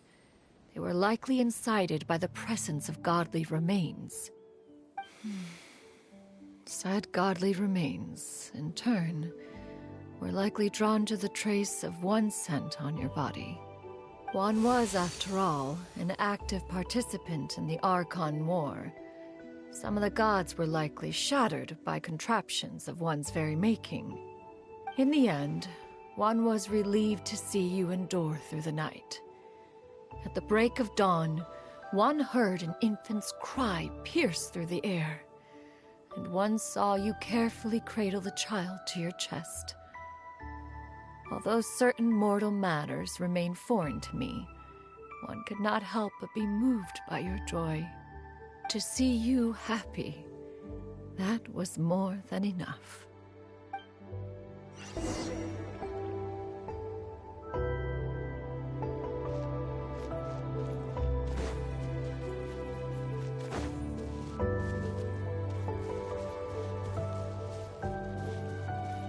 Now you should have a complete understanding of the events. Wait! But if that's true, then the crane who took care of me when I was sick must also be... Ah, one had almost neglected to recount the absurdities of that tale.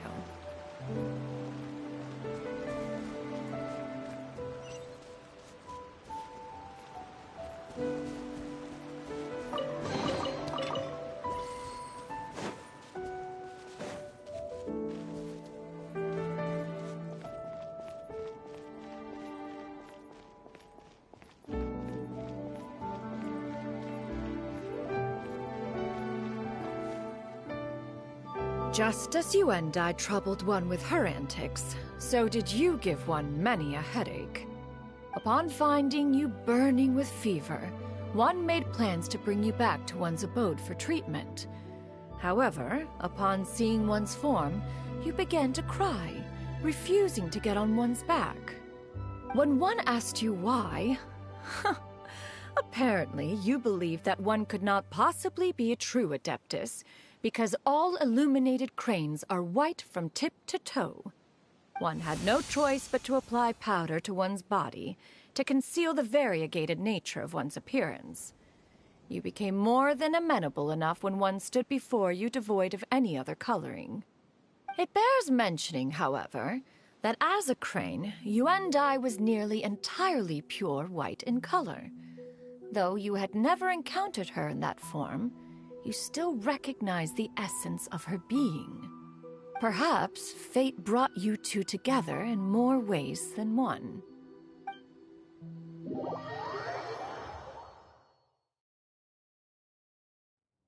Now all has been revealed. One owes you an apology, you and I. One recognized you upon your very entrance into Wanmin Restaurant. One has always viewed you as a disciple of equal standing with Ganyu and Shenhe. Indeed, one wished to bring your story to a satisfactory end with this visit to Liyue Harbor. Still, one could not reveal your identity right away. Had one simply informed you of all you had lost, all those cherished memories would merely have become the fictionalized account of another. Memories are most meaningful when recalled by those who lived through them. Would you not agree? Even if the process was painful and arduous to experience. Have you any further inquiries? Master, I must ask. If you found me all those years ago, why did you leave me be, even though you knew about my mistake? Why did you not bring me back to Mount Outsong by force? One has never regarded your action as a mistake. It was a simple choice, nothing more. When it is time for one's progeny to leave the nest, it is the responsibility of an elder to let them fly free. Yet, when your wings grow weary and the night grows dark, just know that you always have a place to which to return. 'Tis a refuge referred to by many a name in mortal writing. Home, nest, haven. Whatever its denomination may be, its essence remains quite unchanged. One speaks, of course, of a place not unlike one's own abode. One's disciples are free to come and go as they wish, yet the door remains forever open to those who wish to return. One rather hopes you count yourself among them. Thank you. Thank you so much. You and I. One expects you too have sensed the rapid deterioration of your condition as of late. Have you not? 40 years ago, you chose a path without a future. Though one used one's own blood to provide you with a few decades of extra time, it merely delayed the inevitable. One may have extended the path, yet one was unable to alter its final destination. Even the power of an adeptus has its limits.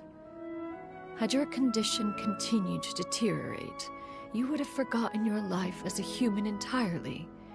In the end, you would have turned into a creature lacking in the ability to even comprehend its own monstrousness. Fortunately, you were able to avoid that scenario by reclaiming your memories. Though one sped the process along by providing some guidance, the result is entirely a reflection of your own effort. So, what's gonna happen to Granny? One will help her reclaim her original form as a wild crane. If it be fated, she may recover her sentience one day. She's gotta go back to being a regular crane, huh? Master, you've already done more than enough for me.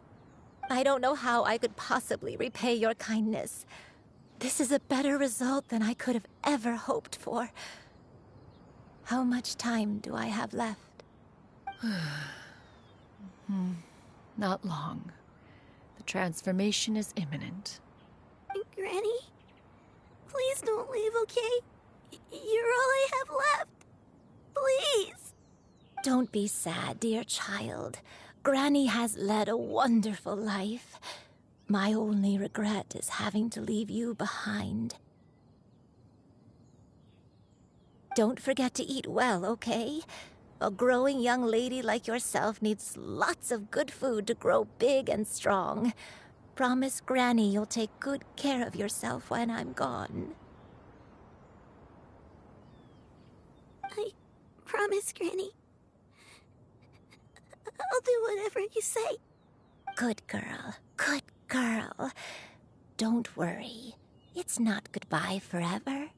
Granny's gonna become the most formidable crane in all of Mount Outsong. Granny will train day and night. I won't stop until I can turn into a human without having to rely on anything but my own power. When that day comes, we'll be able to live together again, you and I. How's that sound? Good. That's a good girl. Even though we won't see each other for a little while, as long as we both work hard, we're sure to meet again someday. I'll eat well, Granny. I promise. And I'll wait for you, no matter how long it takes. I'll wait for you to come back. That's a good girl. Then Granny really has no more regrets. I'm so sorry, Master. Thank you for everything.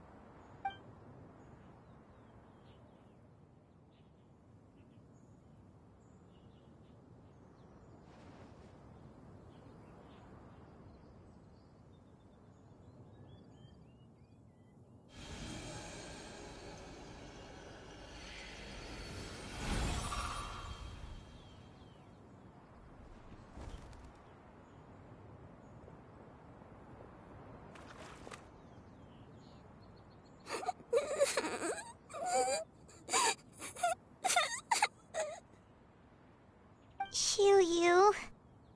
Let her be. At her age, crying is a natural, if not fitting, response to such an event. Tears are a necessary part of maturation. Sometimes there is scarcely a better vehicle to wash away the toll of stress and misery. Now that the issue has been resolved, you should also take a moment to relax. Give yourself some time to rest. Take a nap if you must. One will wake you in due time.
I always believed we would see each other again, that our days of separation would finally end, and all my troubles would be behind me.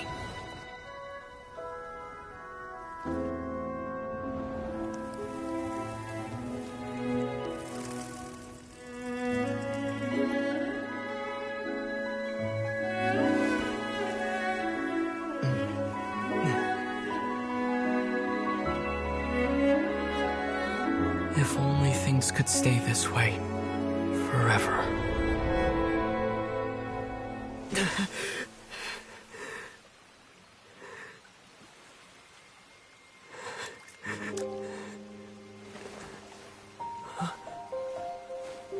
A nightmare?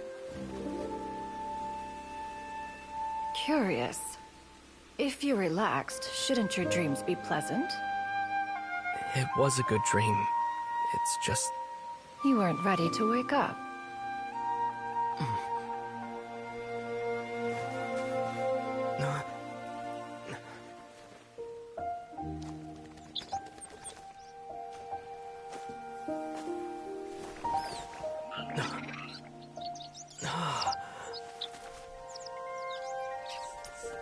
Eloquent as one may be, words of comfort are not one's strong suit. You are doing all you can. One can see your strength of will, your fearlessness in the face of danger. And so, whatever your dream may be, one believes that you shall achieve it. Of course, whenever the perils you face overwhelm you, or you become weary, one is always here for you.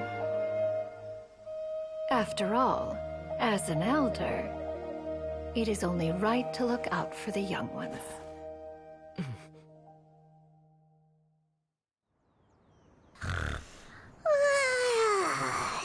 Grilled chicken drumsticks. Huh?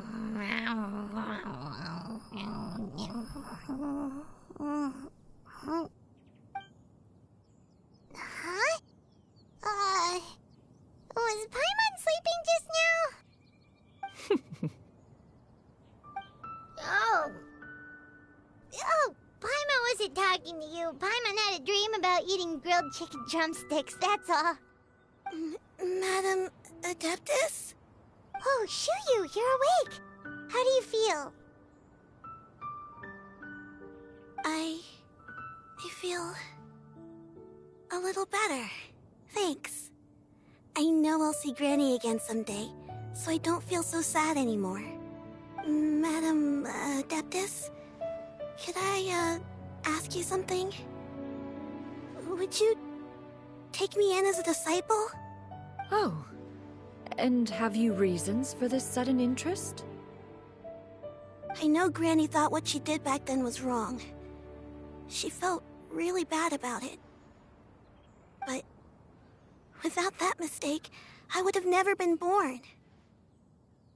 Even though Granny lost her memories, she never forgot to show me how much she loved me. So, I thought maybe one day I could become a cool Adeptus like you and help a whole bunch of people, just like Granny wanted to do. Upon some reflection, one supposes you are no mere mortal. The fact that Yuendai's blood flows through your veins is proof enough of that. If this is what you desire, one shall make it so. Thank you so much, Madam Adeptus. No, I mean, Master. Xianyun, are you sure about this? Paimon's gonna let you in on a little secret. We've seen Cloudretainer's 2 other disciples, and they pretty much eat nothing but bitter herbs like genshin and violet grass.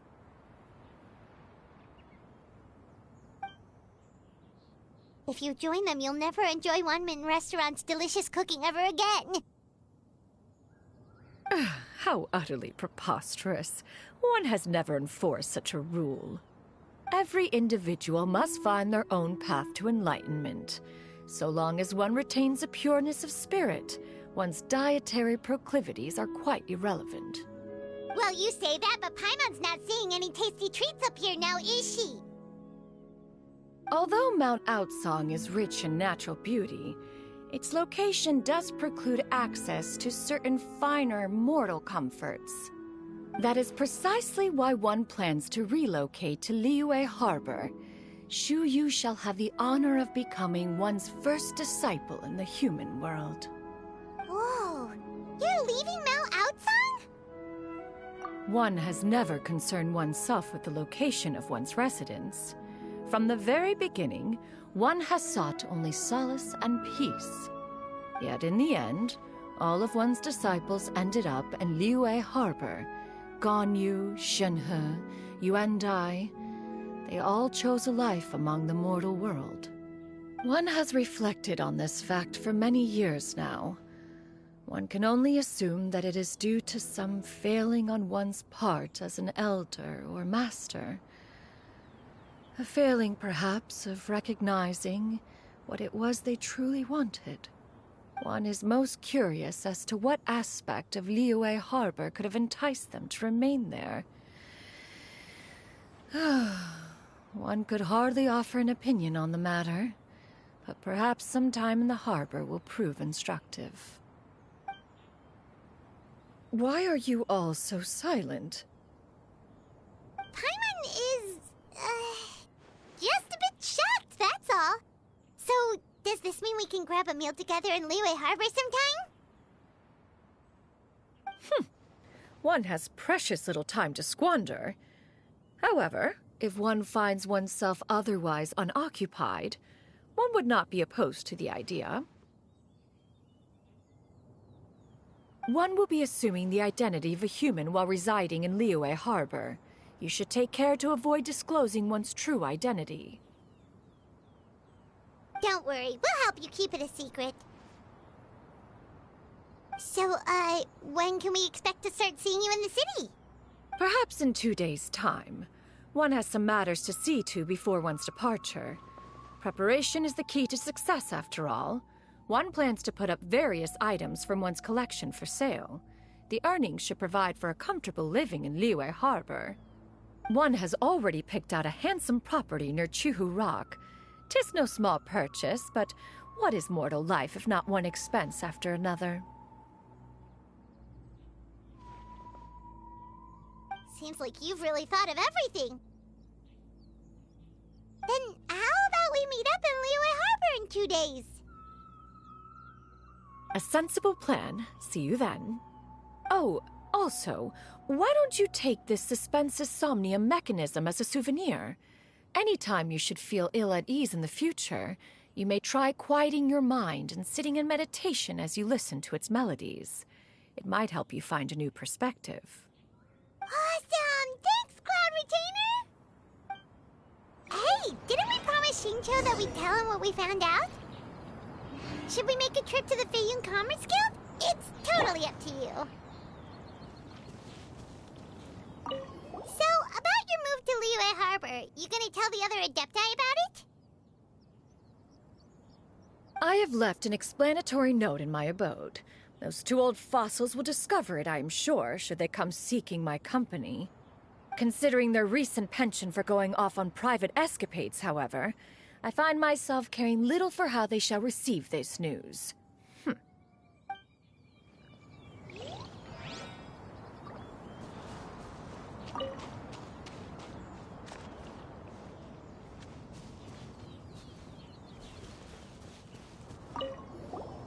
By the way, Xianyun, we have a friend who helped us learn a lot of information about your granny.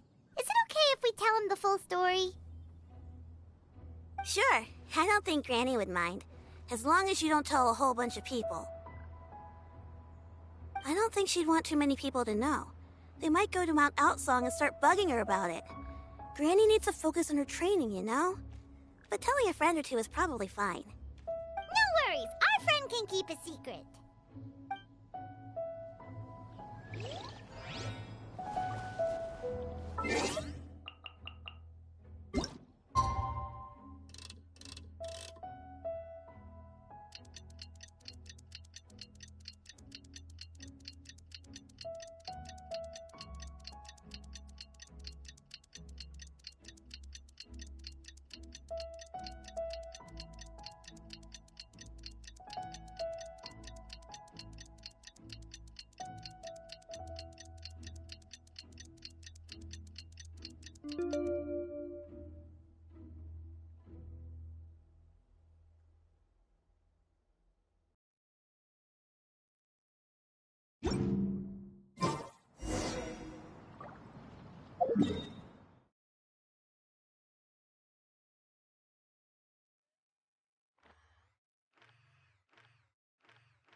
Your concerns are excessive and unfounded.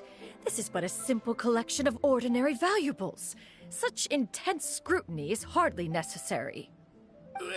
To be quite honest, your insistence on that fact is my primary cause for concern. In what way are any of these ordinary? Every single item here could be worth more than everything I own combined. I simply can't risk shelling out that kind of mora without proper scrutiny. If I'm wrong, I would never be able to earn it back, not even if I worked every single day for the rest of my life. I have to be careful. Yes, you can never be too careful. We're here, Miss Xianyun. What are you guys arguing about? Ah, perfect timing. This ignoramus is questioning the authenticity of my wares. I'll have you know, these items have remained untouched in my personal collection for several hundred years. To question their legitimacy is pure folly. Several hundred years? Indeed. They're family heirlooms, you see, passed down over many generations, as families are wont to do. Yep, they've definitely been around a while. We can vouch for her on that one. Hear that? Had I not found myself in need of mora, I would scarcely have had the heart to part with them.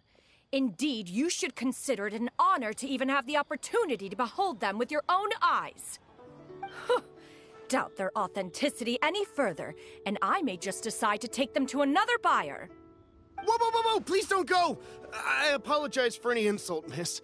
You see, I know full well that I lack the knowledge to judge the true worth of these items. If you could wait but a moment, I've hired an expert to appraise them for me. He should be here shortly. An expert, you say? Very well. I will wait for a little while longer, then. Traveler, Paimon, this is my new residence. If you have cause to seek my company in the future, this is where you can find me. Master! Oh, it's you two again. Hello. Xianyun! You got a new outfit! It looks great on you. Mm-hmm. Master made it for me. I like it too. Huh? You know how to make clothes? Do I know how to make clothes? With the support of the proper mechanism, sewing is hardly a challenge. Master, I brought in most of my stuff. There's a few boxes left, but they're kind of heavy, so I just left them outside. Fret not. I shall help you move them into your room. Actually, I should probably sort through my stuff a bit first. Everything's kind of messy right now, so maybe you could, not look yet, Master? Yeah, that'd be great.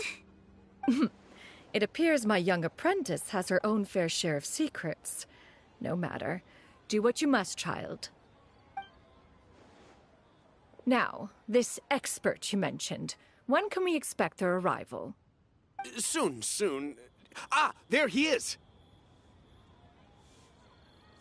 Here, allow me to make some introductions. This is Mr. Zhongli, a well-respected consultant at Wangshang Funeral Parlor and an expert in all manner of valuables and antiques. Mr. Zhongli, this is Miss Xianyun. She's the one who's looking to sell the collection of valuables I mentioned earlier. Huh. Ah, if it isn't Miss Xianyun. It has been quite some time since our last meeting. What a serendipitous reunion. Indeed, most serendipitous.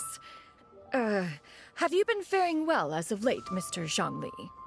Quite well, thank you. I was fortunate enough over the past few days to enjoy both a stroll in the mountains and a fresh brew of tea from the most recent harvest. The experiences left me with such insight and peace. Huh. So you two are already acquainted? Indeed. How fortunate we are that fate has brought us together again. If you are otherwise unaware, allow me to inform you that Miss Xianyun is a well-regarded collector and appraiser. She is well-versed in all fields, and oft-celebrated for her impeccable taste. You stand to gain much from this opportunity. You are too kind, Mr. Zhongli. True collectors pride themselves on their wealth of knowledge and eye for detail. I can say without a doubt that you are foremost in that regard. Why, you flatter me, Miss Xianyun. It would seem that you are as self-effacing as ever. Not at all, Mr. Zhongli. Not at all. While I am loath to butt into this conversation, I must ask, you two already knew each other, and you seem to have quite a cordial relationship. Can I be certain that you're not working together to swindle me? I mean, you never know. Huh! A preposterous accusation. The heavens themselves would collapse before we would conspire to do such a thing. Miss Xianyun speaks the truth. Contracts are built on honesty and trust. If that proves to be beyond your capabilities in this instance, this transaction may be taken elsewhere. Say no more. Let us depart. I jest. What fool would still harbor doubts after Mr. Zhongli himself has vouched for the goods? Miss Xianyun, wait!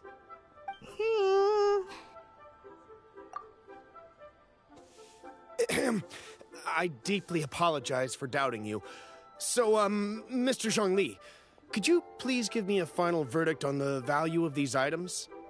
There is no cause for concern. They are indeed rare and precious valuables. Take this mechanism, for instance. Though one may not immediately perceive its purpose, its structure and appearance are exquisite enough to merit it a place in any fine home. The same can be said for this one here. Few could hope to possess an item that so perfectly blends mechanical wonder with geometric grace. I am sure you have heard from your travels that the study of mechanisms is among the most wondrous arts in this world. With that in mind, I earnestly recommend procuring every last item in this collection. All right. Since I hired you as my consultant, Mr. Zhongli, I shall, of course, trust your good opinion. Then, in that case, Miss Xianyun, I'll take the lot.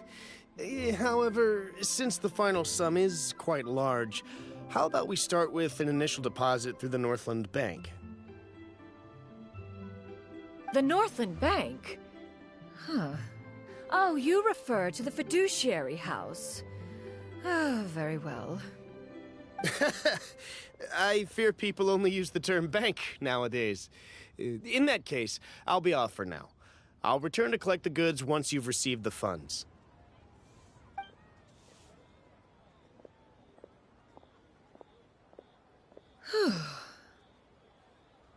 Zhongli! My friends, have you been doing well? We've been great! How about you? Paimon didn't know you were such a busy consultant! My days have been quite pleasant as well. I had been quietly enjoying a cup of tea when Mr. Xiaozu requested my services. As for you, Miss Xianyun, I presume you must be looking to settle in the city? I must say, the name Xianyun sounds exceedingly strange coming from you. Perhaps you could dispense of that particular epithet in further conversation. Whatever for. Am I not addressing you as a friend should? Well, that is true, but...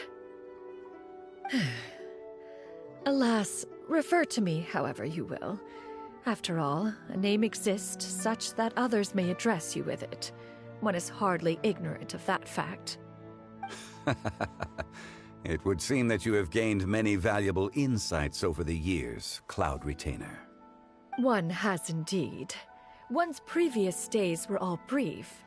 Now that one has made up one's mind to move and settle, one has gained a much better appreciation of the hubbub and commotion of the city, as well as the people's hard work and ardor. This city is much changed from how it was more than 1,000 years ago. Not unlike the ocean tides, so too shall the movement of people ebb and flow.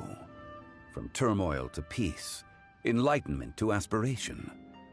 Human society possesses limitless potential. In another 1,000 years, the scene we witness here may change in ways that are impossible for either of us to imagine. Alright, that's enough reflection for one day. No need to get all sentimental on us. You make a valid point, Paimon. Now that the sale has concluded, what say one plays the host as we try some specialty dishes together?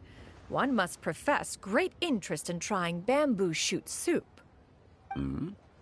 Perhaps you have forgotten, Cloudretainer, but I once tried my hand at that dish. You were at the table on that occasion, so logic dictates that you should have already tried it. Oh? What occasion was this?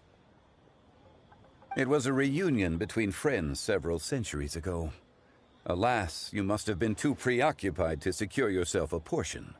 Or perhaps our other companions simply availed themselves of faster reflexes on that occasion. Huh! Hardly. 'Twas most certainly out of consideration for the others in attendance.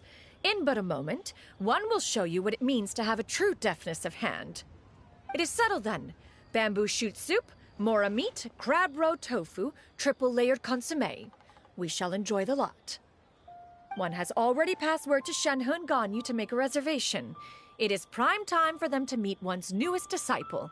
Is that agreeable to everyone? It should be a most splendid occasion. Xianyun, come now, it is time to dine. Ah, this gentleman over here is Mr. Zhongli. He is, A humble employee of Wangsheng Funeral Parlor. Pleased to make your acquaintance. Nice to meet you too, Mr. Zhongli. That should be everyone, right? Let's go! Sounds good. Actually, Master, have you ever tried Adeptus' temptation? I heard it's impossible to stop eating after even just one bite. You know, 'cause it's super tempting and stuff. Is that true? That sounds rather implausible. Although with the right preparation, certain dishes can be too delicious to resist.